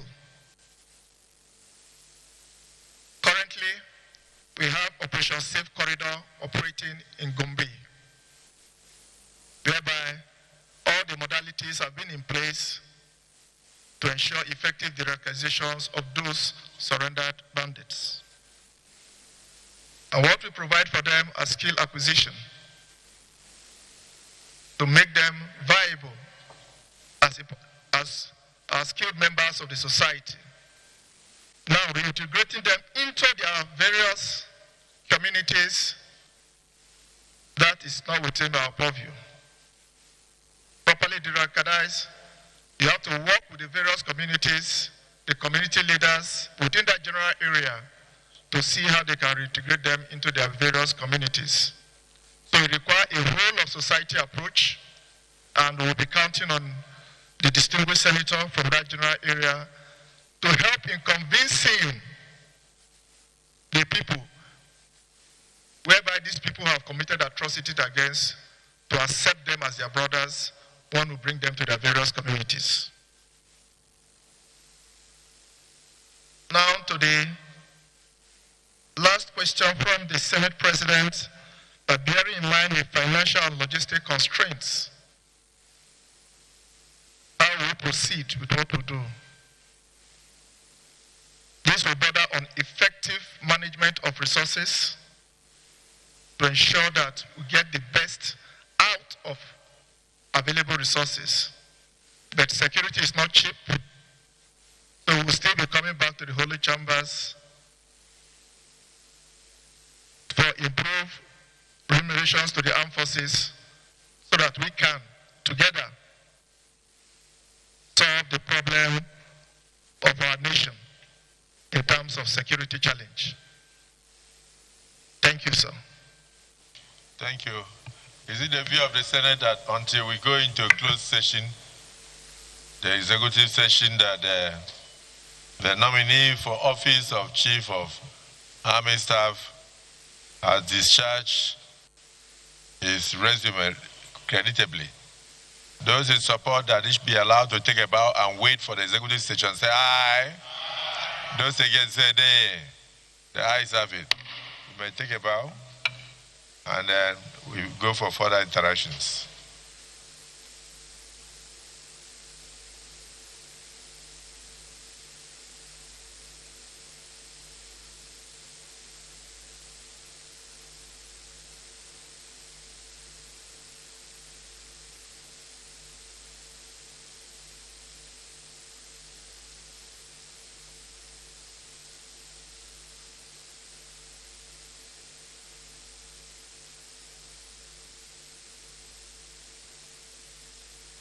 Rear Admiral I. Abbas, nominee for Chief of Naval Staff, you may step forward.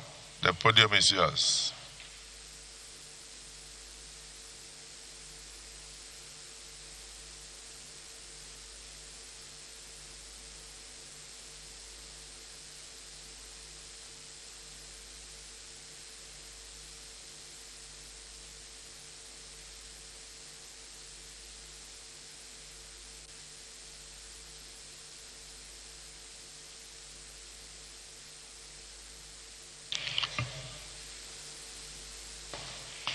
Rear Admiral, a brief resume, any question that borders on tactical disclosures, you reserve for a closed session.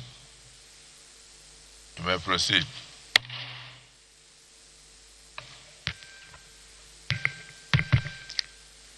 Your Excellency, the President of the Senate and Chairman of the National Assembly, distinguished Senator Godswill Obot Apavio, Grand Commander of the Order of the Niger.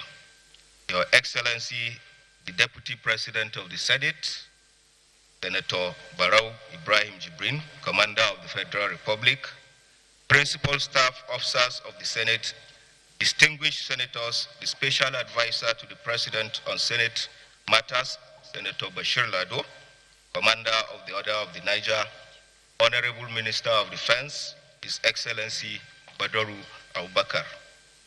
Good afternoon.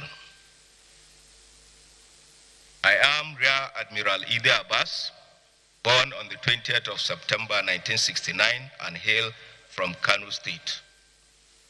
I had my primary education at Gogora Primary School in Kano from 1974 to 1980. Thereafter, I proceeded to the Air Force Military School, JOS, from 1981 to 1986. I was enlisted into the Nigerian Defense Academy in September 1987 and passed out of the academy in 1993 and commissioned sub-lieutenant. I obtained a Bachelor's of Science degree in chemistry. In the course of my career, I have attended both mandatory courses and courses that enhanced my career.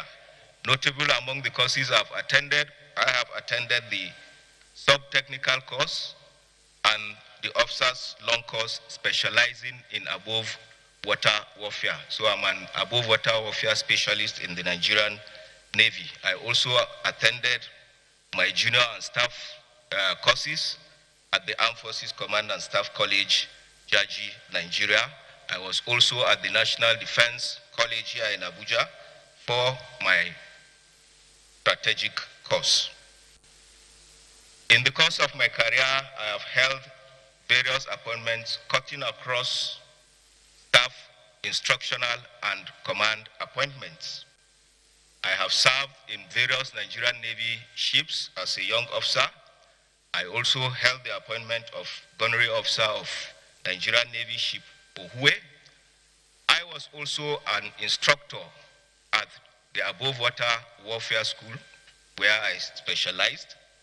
And after that, I had the privilege of going back to my alma mater as the commanding officer of Bomber Battalion, Nigerian Defense Academy, where I played a pivotal role in shaping the next generation of Nigerian military officers who coincidentally are holding the ranks of lieutenant colonels today, most of them.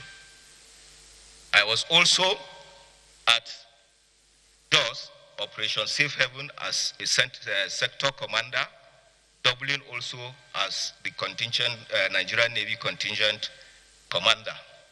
Thereafter, I had the privilege of also holding another command appointment at NIMASA, that's the Maritime and Safety Agency, as the Maritime Guard Commander, and my work there was to assist NIMASA in the enforcement of their rules and regulations, particularly helping in the arrest of erring vessels.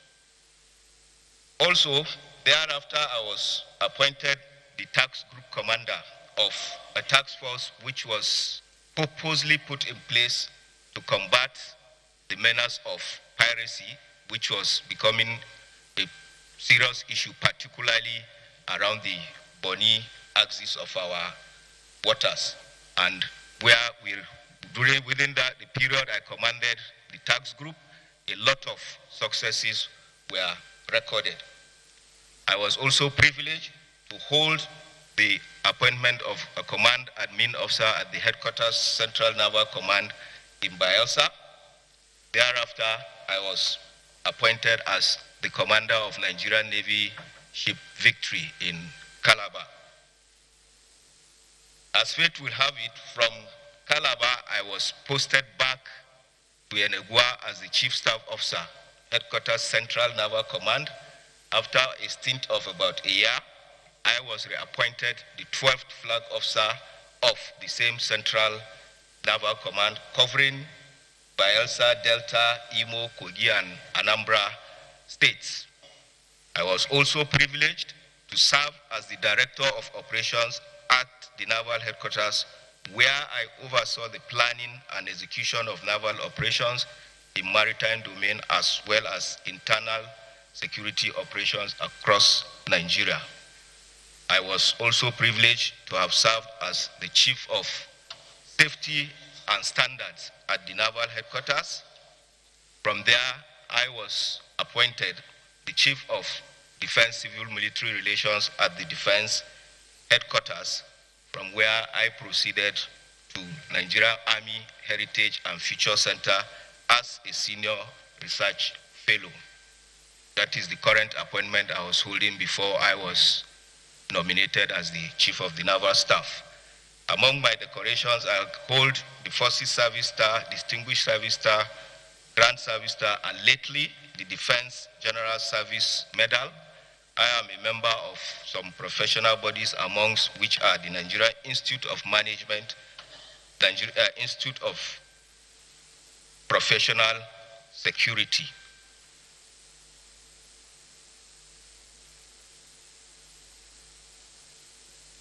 So at my leisure, I enjoy playing hockey and driving. I am happily married and blessed with 2 sons.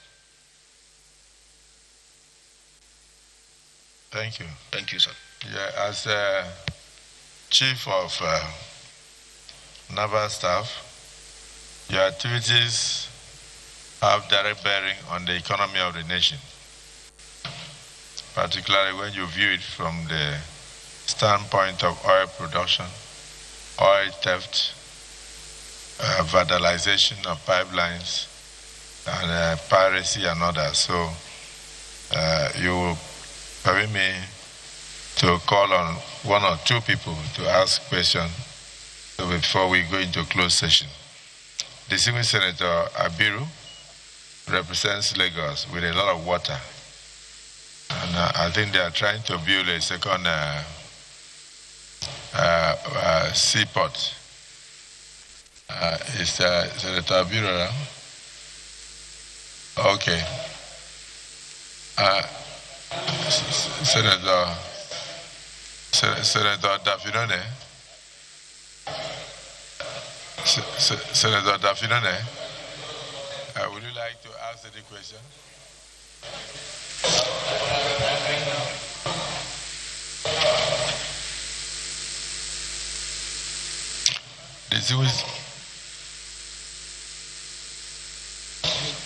Mr. President, distinguished colleagues, Ide Dafinone, representing Delta Central. My question for the nominee for Chief of Naval Staff, against the background of his illustrious career, varied experience both nationally and internationally, is for him to tell this distinguished House his plans for the development of the Nigerian Navy,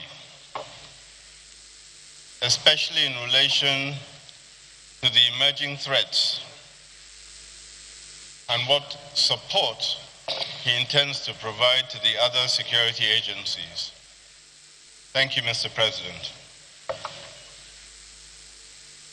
Yes, distinguished Senator Oshomole.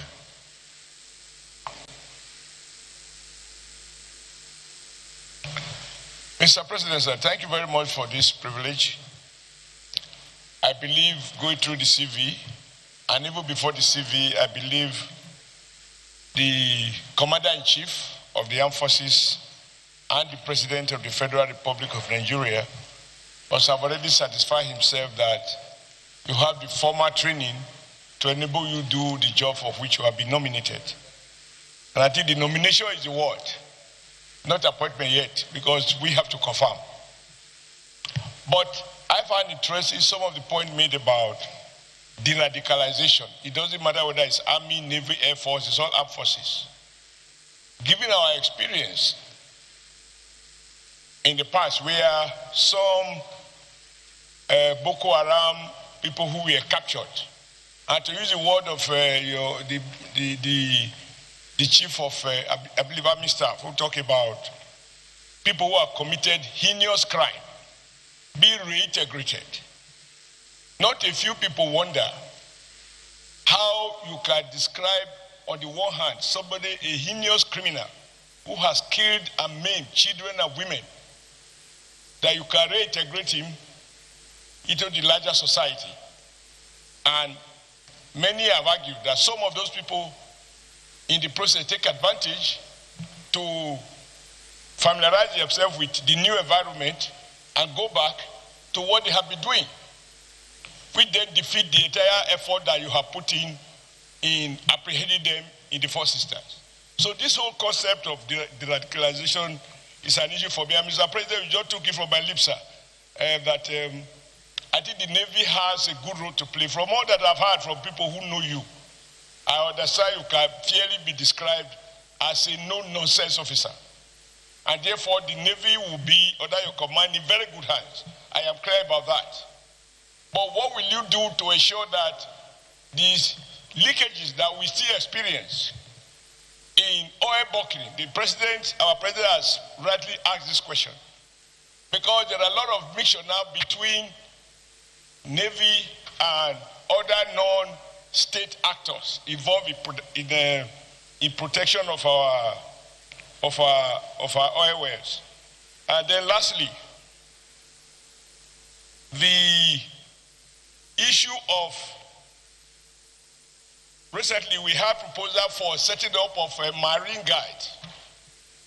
And the House was divided whether we need to have another outfit specifically devoted to water security in addition to the Navy, or whether is it not better to re-equip the Navy and strengthen it so that we have the capacity to further reinforce what it's already doing to protect Nigerian waters across the country.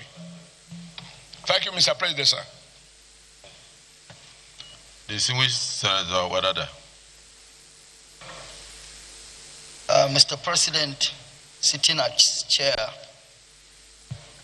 distinguished colleagues, I remain Senator Ahmed Wadada Aliyu, Sarkin Yakin Kefi, Magajin Dengin Lafia, and I represent Nasarawa West Senatorial District. While I congratulate the nominee and also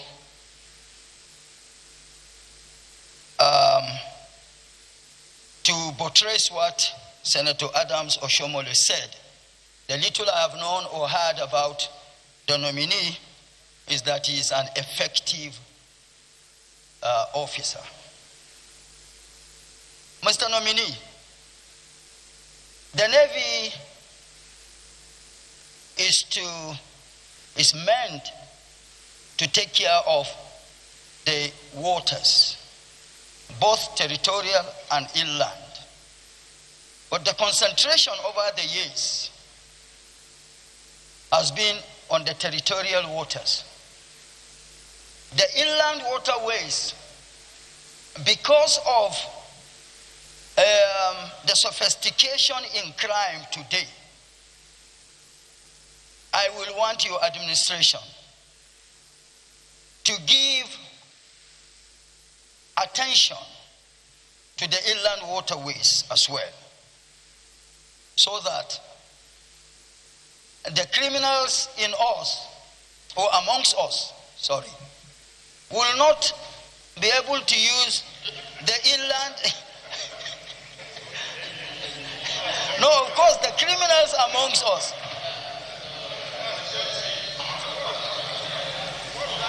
I have, Mr. President, sitting as chair, can you please protect me? I know what I am talking about. My colleagues. Senator Wadada, I'll be surprised if you did not go the route you are going.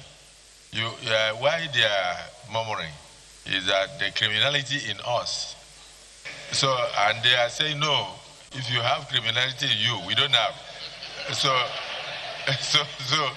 what you need to do now? It was slip of the tongue, and I quickly corrected it. The criminals amongst us. Amongst us, not amongst us here as a people. You are sitting. Distinguished colleagues, those who have accepted his apology, say aye. Those who have refused to accept his apology say nay. The ayes have it. Your apologies are accepted. Please just ask the question. Thank you very much. From Benue to Lokoja, this area or areas constitute part of the inland waterways, and which is why, as a representative of one of these areas, I have been in communication with the Office of the Chief of Naval Staff on the need to establish a naval base in between Benue and Lokoja, which should fall in between, in Umasha or somewhere before the river Niger, in between Benue and river Niger. Mr. Nominee, I feel very strong about what I am saying, which is, of course, to add the needed and required value to the security structure and efforts being put in place by the armed forces. I so advise, also submit. Thank you. Yes, distinguished Senator Olamileko. Thank you very much, Mr. President. Adeola Solomon Olamileko, representing Ogun West Senatorial District. Mr. President, distinguished colleague, let me also join my colleague in congratulating Mr. Nominee as the new incoming Chief of Naval Staff. Mr. Nominee, my question goes thus. What are the measures do you intend to put in place to curb the sea piracy and maritime crimes so as to improve security along the Nigerian waterways? Thank you. Thank you. You may proceed some answers.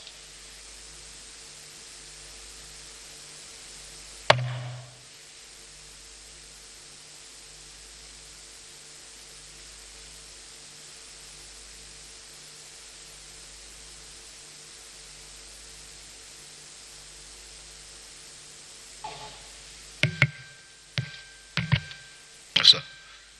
So I will take the questions randomly. Some are related to each other.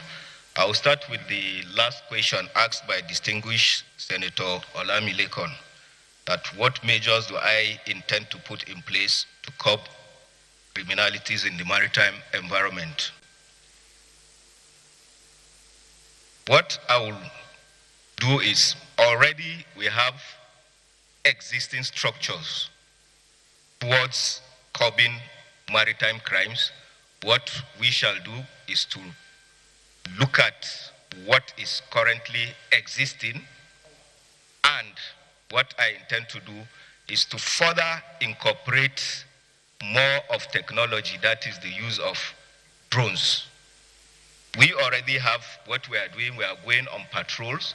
At times, some of these patrols don't really yield positive results because of the nature of some of the locations. Aside from that, resources are being wasted in fueling some of these boats to get to where these criminalities are happening but cannot proceed further. So what I intend to put in place to further enhance what we are doing now is the use of technology, and that is drone. That is what I intend to put in place. Then, sir, to distinguished Senator Wadada, sir, your question borders on giving attention to the inland waterways, and your concern is the window between Benue and Lokoja. And so I think the answer to this, we have a solution already. We have established a special operations command with headquarters in Benue State, Makurdi, sir. So this is going to be used to challenge that, sir. Thank you, sir.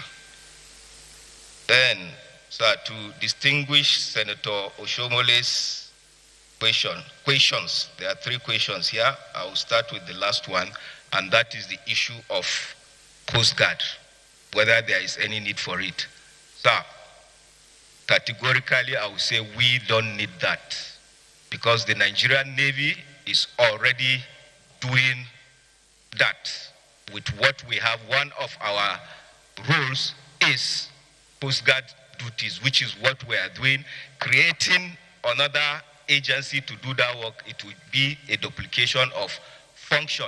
Rather, I would advise that even if it is half of the funds that are going to be used to establish the Coast Guard, it can be used to enhance the platform availability of the Nigerian Navy. So, sir, my take is we don't need to have any Coast Guard. We are already doing that job. Thank you, sir. Then leakages caused by oil theft and illegal bunkering. Sir, we are aware of this, and like I said, most of where these illegalities are happening are hard to reach areas. And I can say those are minimal thefts, but which, if accumulated, amount to a large volume. At least out at sea, we are able to block the usage of large oil tankers, which hitherto were usually anchored at high sea, and smaller vessels are used to fuel them with the stolen cargo. So we are looking at this also. The use of this same drone technology and other technologies will help us block this more. Then, sir, the first question, the issue of de-radicalization. I totally agree with the Chief of Army Staff nominee's opinion. De-radicalizing the repentant criminals is a good way forward, but what of the moral burden? These are people that have killed, have maimed, and been integrated back into the society, to my mind, may remind relatives and family members of those that they have maimed to think in another direction. Those are, to my own opinion, the radicalization of repentant criminals will be looked into and tweaked. And if I may advise, before such is done, if families have been identified that have lost their members through those people, there is need to contact them, talk with them, if they accept for those people to be granted that amnesty after the radicalization. Then to the first question by distinguished Senator Dafinone, concerns what plans do I have for the Navy in view of the emerging challenges and with relation to other services. Sir, we already have our total spectrum maritime strategy, which covers various areas of our operations. So we are looking at that, and one of the challenges even that we are faced with now is that of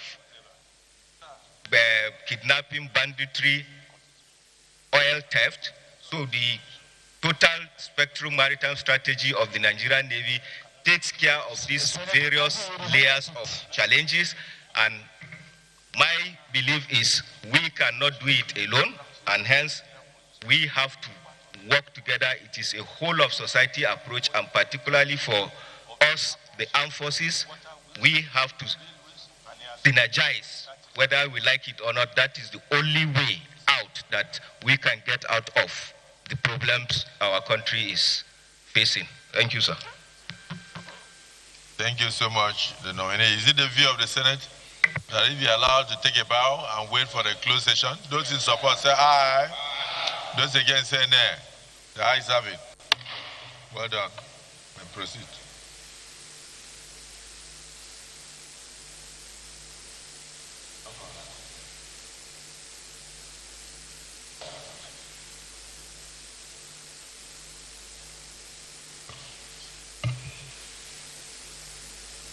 Air Vice Marshal S.K. Aneke, nominee for Chief of Air Staff. You have the floor.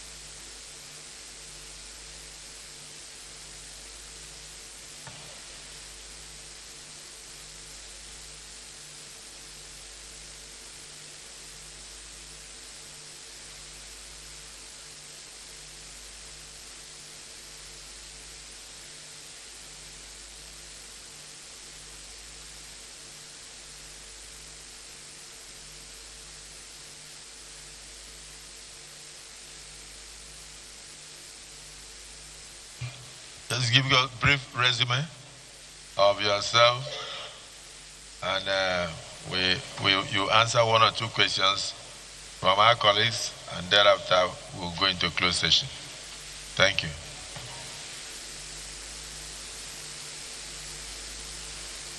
Thank you very much, sir.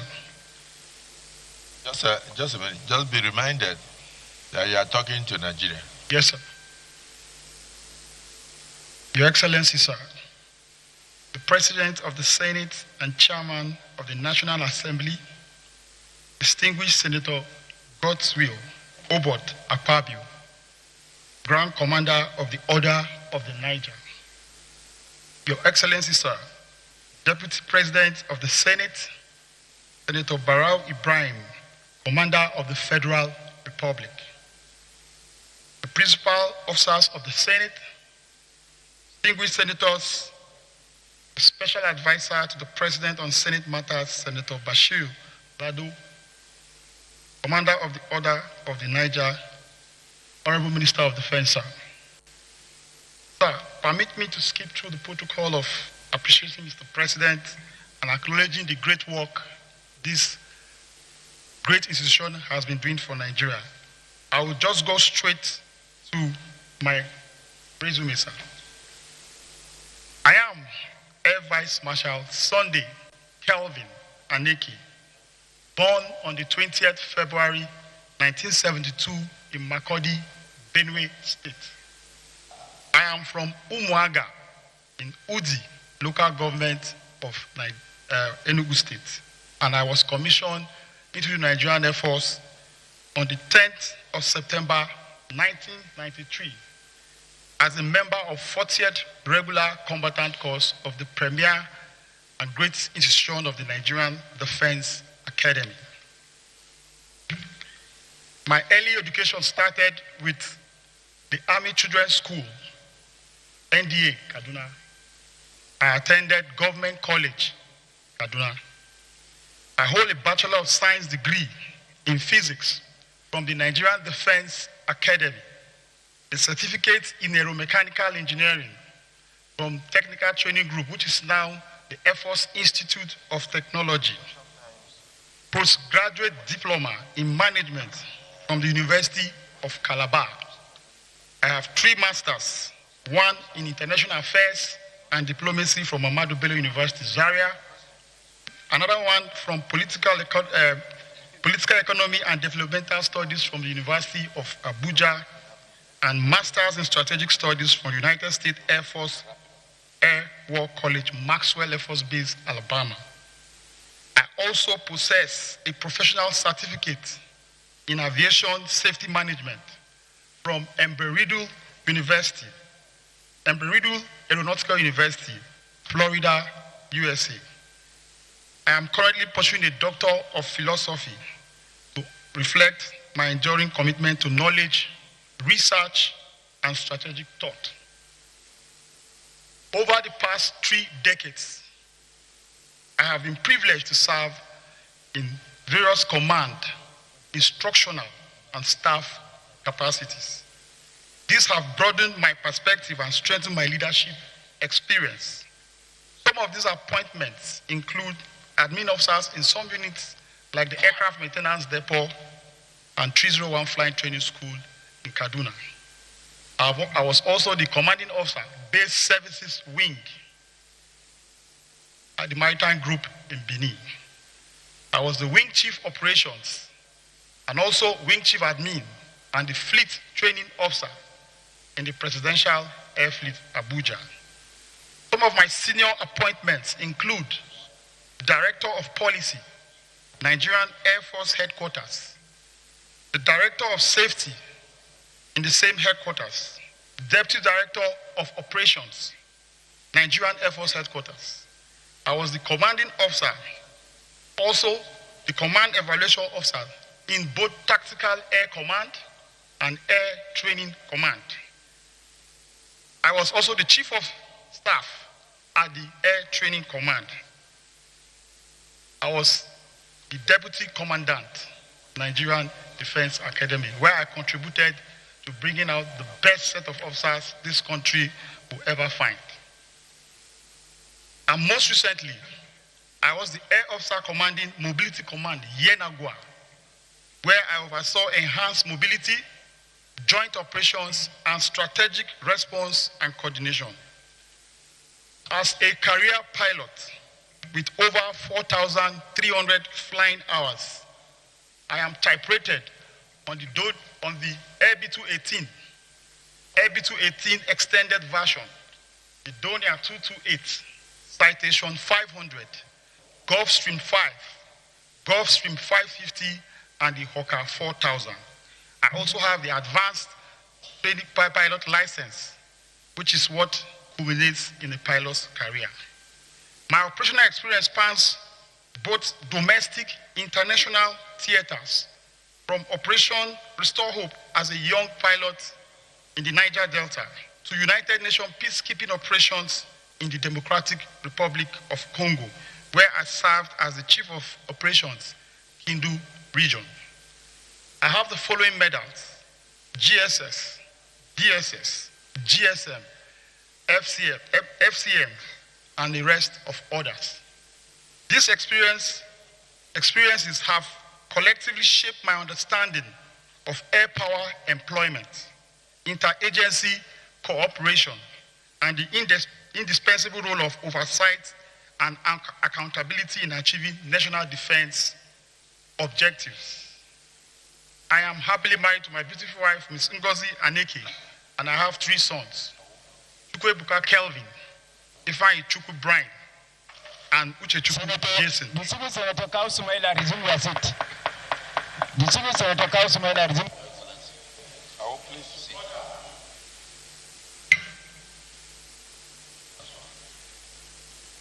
And lastly, my hobbies include flying, basketball, and listening to music. Thank you, sir.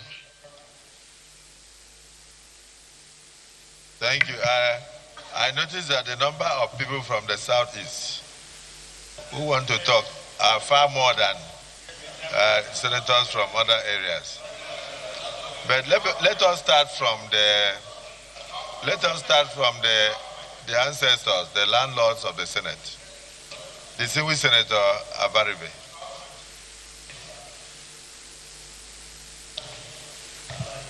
Thank you, Mr. President. Sitting as chair, I am in Abaribe, and I represent Abia South. Mr. Nominee, from the CV that you have given us, very impressive. And we also know that Nigerians are very happy with the efforts and how you have helped in decimating all the criminal elements that are holding us to ransom in the Northeast and the Northwest. However, recently, we have noticed a very disturbing trend, and I'm sure the Air Force knows about that, which is the use by all the criminal elements of weaponized drones to attack the communities in and around Nigeria, which means that these elements have upgraded their technology. And as someone that we have seen from your CV, having been Director of Air Operations in the Congo and also in the Nigerian theater, what would you do as Chief of Air Staff to combat this technological improvement by the criminal elements in our midst? Because we know that with them, this will only escalate if you do not decimate them immediately. Thank you. Distinguished Senator Ojus Okalo. Thank you, Mr. President, sitting as chair. My name is Oji Okalo. I represent Abia North of Abia State. Mr. Nominee, my question could have gone between you and the nominee for a chief. I wanted both of you to explain to me. You still have the opportunity in closed session. It could have gone to both of them. No, I said you have the opportunity in closed session. Yes. So my question goes straight to you, but you can also answer with him. If confirmed you are going to be Chief of Air Staff, and he's going to be Chief of Naval Staff, I want to know the synergy you will bring, because in our water territories, you are not very active there, and the Navy, the air power of the Navy is also not very active there. What are both of you going to bring in to use the air power to mine our high seas where this oil is being stolen? Because it's only a cooperation between you, Navy, and I think the Army also have air power. I don't know how effective it is, because you cannot continue patrolling. This could have come to Chief of Naval Staff with boat. It's not going to cover the event. So Air Force should find a synergy with the Navy on how to monitor and man the Gulf of Guinea and also River Niger, River Benue, and all the rivers. Because people are smuggling even in the little rivers. They are carrying barges to go to Atlantic Ocean. So I want you to explain what pride you will bring in helping the Navy, or the Navy helping you in using air power, because we don't need only boat now. You need to go by air power. Thank you, Mr. President. Just a simple question. Distinguished Senator Sitangu.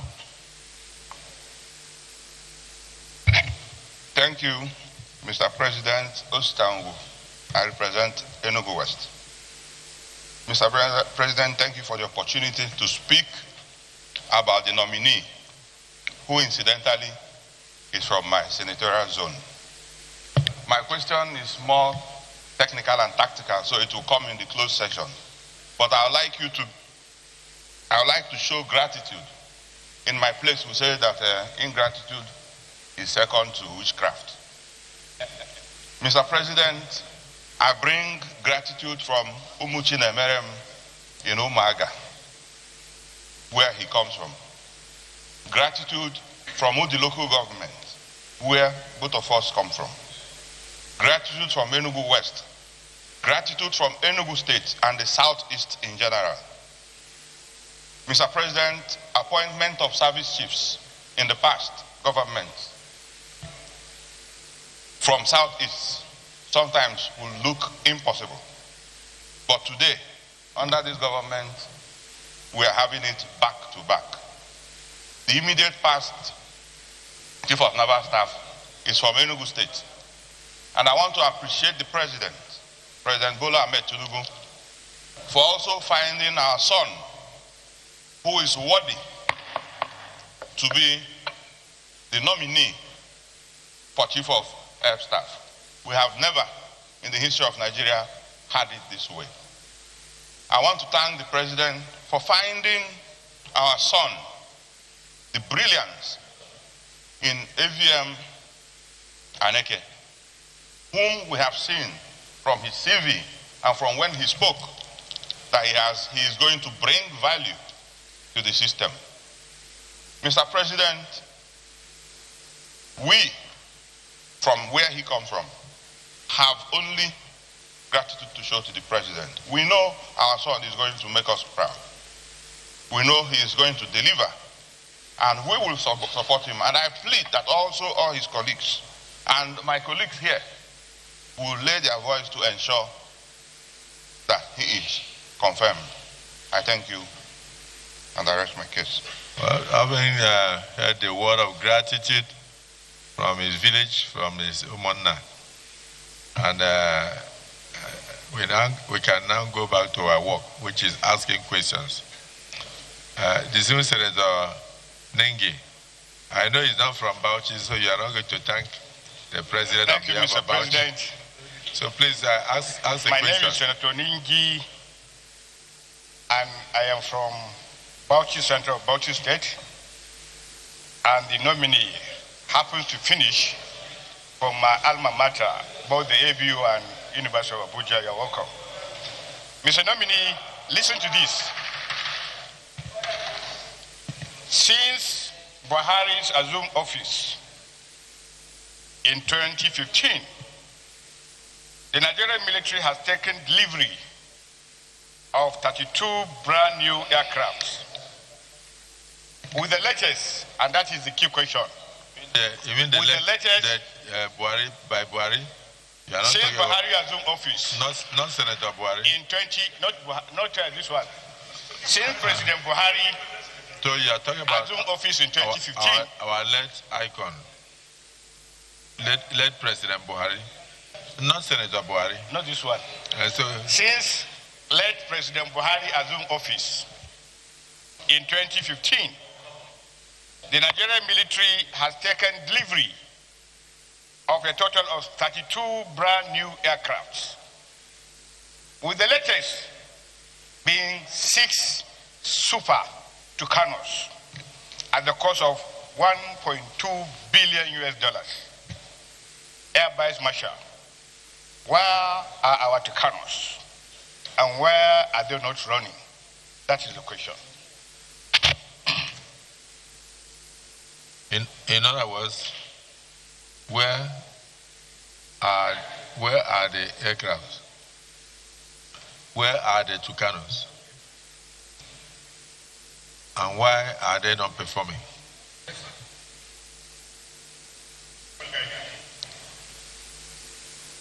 Deputy Senate President. Thank you, Mr. President. I had earlier wanted not to speak, but I felt later that there's a need for me to commend Mr. President for what he has done in bringing forward the best out of the best of our military to serve as service chiefs. This is what a good leader should do, and he's doing right that. And to me, I feel it's in line with his zeal to bring total security to our nation. And I believe he has done this to strengthen our military. And I'm sure by the nomination of these fine military officers, the military of this country will be better than before. Listening to them, I'm highly convinced. I said this for all of them. And in particular, I want to thank Mr. President for nominating someone from Kano State, the political capital of the entire northern Nigeria. He has done that before. The former chief of naval staff, chief of air staff is from Kano, and now chief of naval staff from Kano. We thank him very much. It is a message from Kano people, and I decided that I should, put forward this message to the president, to the Senate. The people of Kano are really grateful to Mr. President for identifying one of the, even though he's one of the best in the Nigerian military. And we urge all of you, all the nominees, to be loyal to the CNC and loyal to our constitution. This is the underpinning of military service: loyalty, loyalty, loyalty, and loyalty. And we are sure with you, the zeal of Mr. President to bring total security to this country will be accomplished. We have no doubt that you will do that. So we thank Mr. President, and we wish you good luck throughout your tenure and even beyond. I will ask the questions which are to do with the tactics you are using, or the military is using, when we go to in the closure session. My questions will come in the closure session. Thank you, Mr. President. Distinguished colleagues, the next set of questions will be tactical questions, specific questions on issues of communities that are ravaged by banditry, terrorism, or Boko Haram. And that, security is something we should discuss behind closed doors so that we will not be misquoted. And therefore, I will allow the nominee for the Office of Chief of Air Staff to answer the open ones, because Nigerians would like to have answers. So please proceed. Your Excellency, sir, on a lighter note, from the region of the country I come from, we have a tendency to answer questions with proverbs. I'll start by saying my former boss, when I was in NTA, he used to have a proverb he tells us all the time. The world is changing at a very rapid rate, and those that will survive will not be the strongest, the fittest, or the boldest. Those that will survive are those who have the capacity and ability to adapt, I use the word adapt, to the rapid changing scenarios that play themselves. I have a joke I tell my friends. The enemy you are fighting went to school. He's as smart as you. Your greatest mistake is to look at the clothes they are wearing and assume they are ragtag people. My intention, well guided. My intention is to fight professionally, aggressively, and offensively, because the enemy can only work to harm you when he is calm. A man running will not have the time to plan to hurt you. So, as the Chief of the Air Staff, if confirmed, sir, my duties are very clear, direct, and they are, and simple. They are to secure the lives of Nigerians, their liberties and aspirations through the instrument of air power in conjunction and synergy with both my colleagues in the military and the other security organizations. This is not merely a professional mandate, but a sacred trust between the Nigerian Air Force and the people we serve. Every decision I make, coming to the question of working with the Navy, any decision I make, every policy I craft, and every mission I authorize will be guided by this singular purpose, which is to safeguard our nation and preserve peace and stability. Sorry, we are not interrupting you. Thank you, sir. Senator Lado and Senator Ladon, please, can you step outside and continue with the meeting? No problem. Go and have security meeting outside. Chief, sorry for the brief interruption. All right. Continue. Like I said, it's not just a professional mandate. It's a bond between the Nigerian Air Force and the great people of Nigeria, which we are here to serve. Coming to the question that I was asked, the Air Force, like I said in my CV, one of the early units I flew in was the maritime group in Benin. And some of the challenges being expressed here were the challenges I saw while I was there. But in those days, we didn't have drones and UAVs. So I intend to liaise and synergize with the Navy. Thank God I have a very good working relationship from academy up to this level with the Chief of Naval Staff. And we will try to encourage our subordinates to walk along the same line. If confirmed, I will dedicate myself to building a combat-ready Air Force, one that is operationally versatile, disciplined, and lethal. I use the word lethal, and I use it in a professional sense. Like I said, the man running from you will not have the time to sit down and plan. We intend to keep them busy, sir. My goal is to ensure that the Air Force responds swiftly, strike decisively, and adapt intelligence across the full spectrum of military operations. This will be achieved through rigorous training, professionalism, sound doctrine, robust logistics, and a strong culture, safety culture, and the advancement of research, innovation, air-mindedness across all ranks. And I want to insist on the usage of leveraging technology. And you will see more of unmanned aerial vehicles and drones. Like I said earlier, sir, we intend to fight smartly. When you find yourself in the battle, it's not the strength you have that matters. It is the brain you have that solves the problem.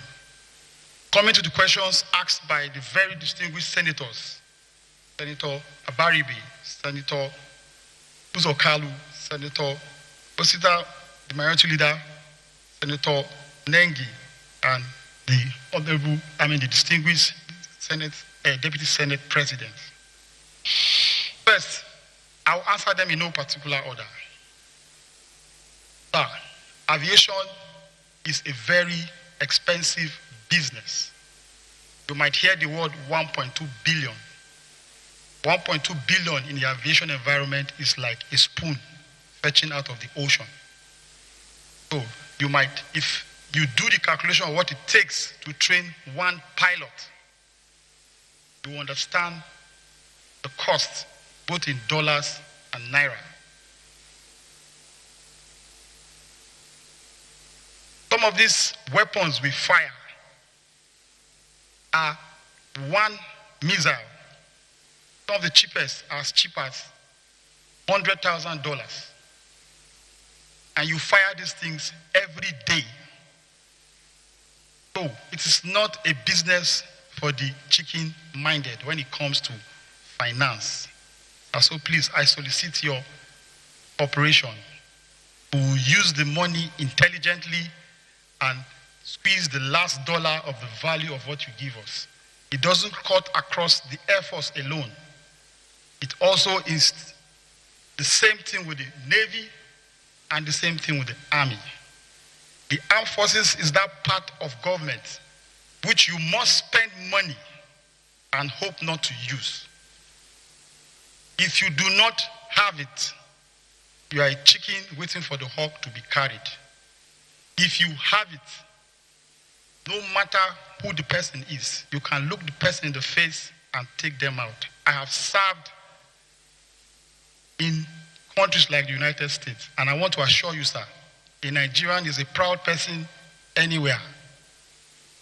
Our standards are high. I've flown with Americans, I've flown with people from everywhere, and they respect us. All we need is support.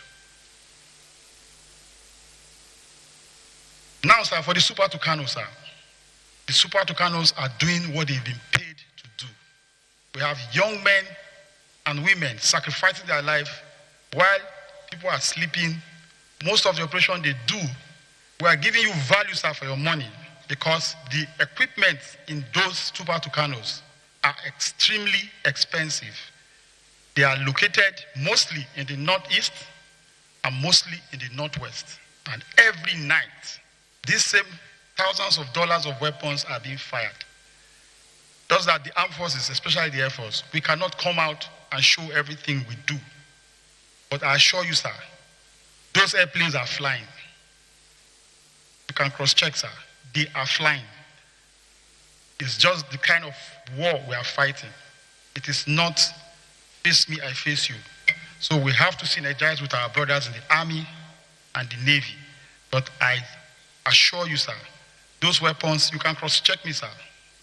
Because even as far back as yesterday night, I have one of the junior officers that is somebody I'm mentoring. And they are fighting. They are not grounded. They are not grounded, sir. We will, like I said, sir, we'll do more of fighting smartly. Because some of the things, some of these Super Tucanos can do, those drones can do them with less danger to your personnel. So, sir, I can go on and on and on. And I hope I have, by chance, answered most of the questions that the distinguished senators have asked.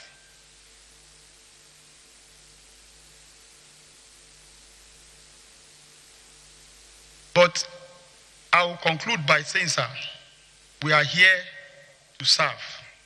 And we are here with my colleagues to give you the best. We are here to squeeze every dollar, naira you spent on us to ensure we give you value for what you have paid for. Once again, thank you, sir. Well, distinguished colleagues, is it the view of the Senate that the proposed Chief of Air Staff takes a bow and waits for the executive session?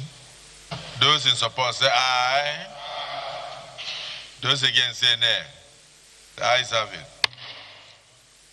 Chief, just before the point of order, in terms of time?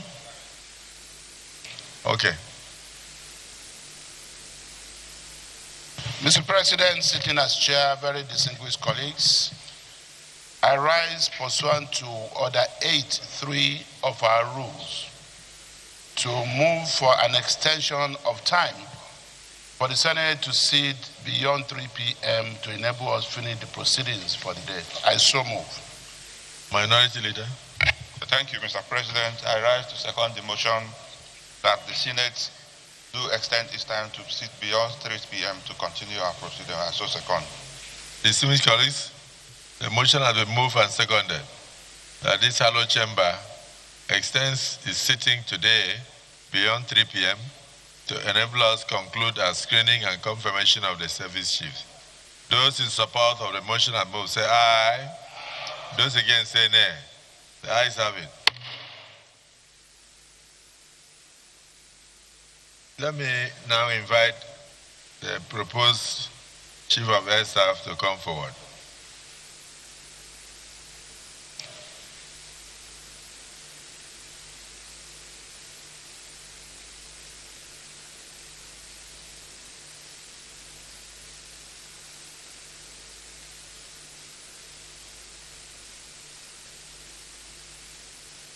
If we are to go by what the last speaker educated us on, I have a few takeaways. Number one, that action is taking place on a daily basis, that the armed forces are not sleeping, that Nigerians should be reassured that the evil they see today, they will soon see them no more. We have to go by what he also pointed out. He said that from where he comes from, he can answer some of the questions with proverbs. And one of which is that do not assume that the person you are fighting did not go to school. Don't assume that the person is not educated. Don't assume that the person does not know your tricks. It is not your strength, but your brain that will take you out of dangerous situations. You agree with him? Thank you for the summary. No more speeches, but I would like, because of his presence here, I want to recognize the Chief of Defense Intelligence to just step forward, take a bow, and go back to his seat before we move into closed session. Major General.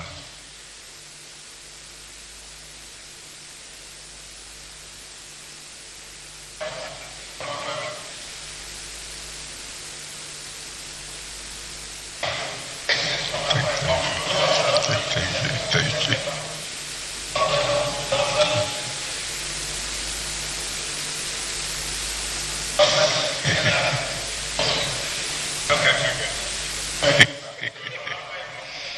Well, I don't need to say more, but when I greeted him, I said, "Great Malabite." Then he answered, "Action."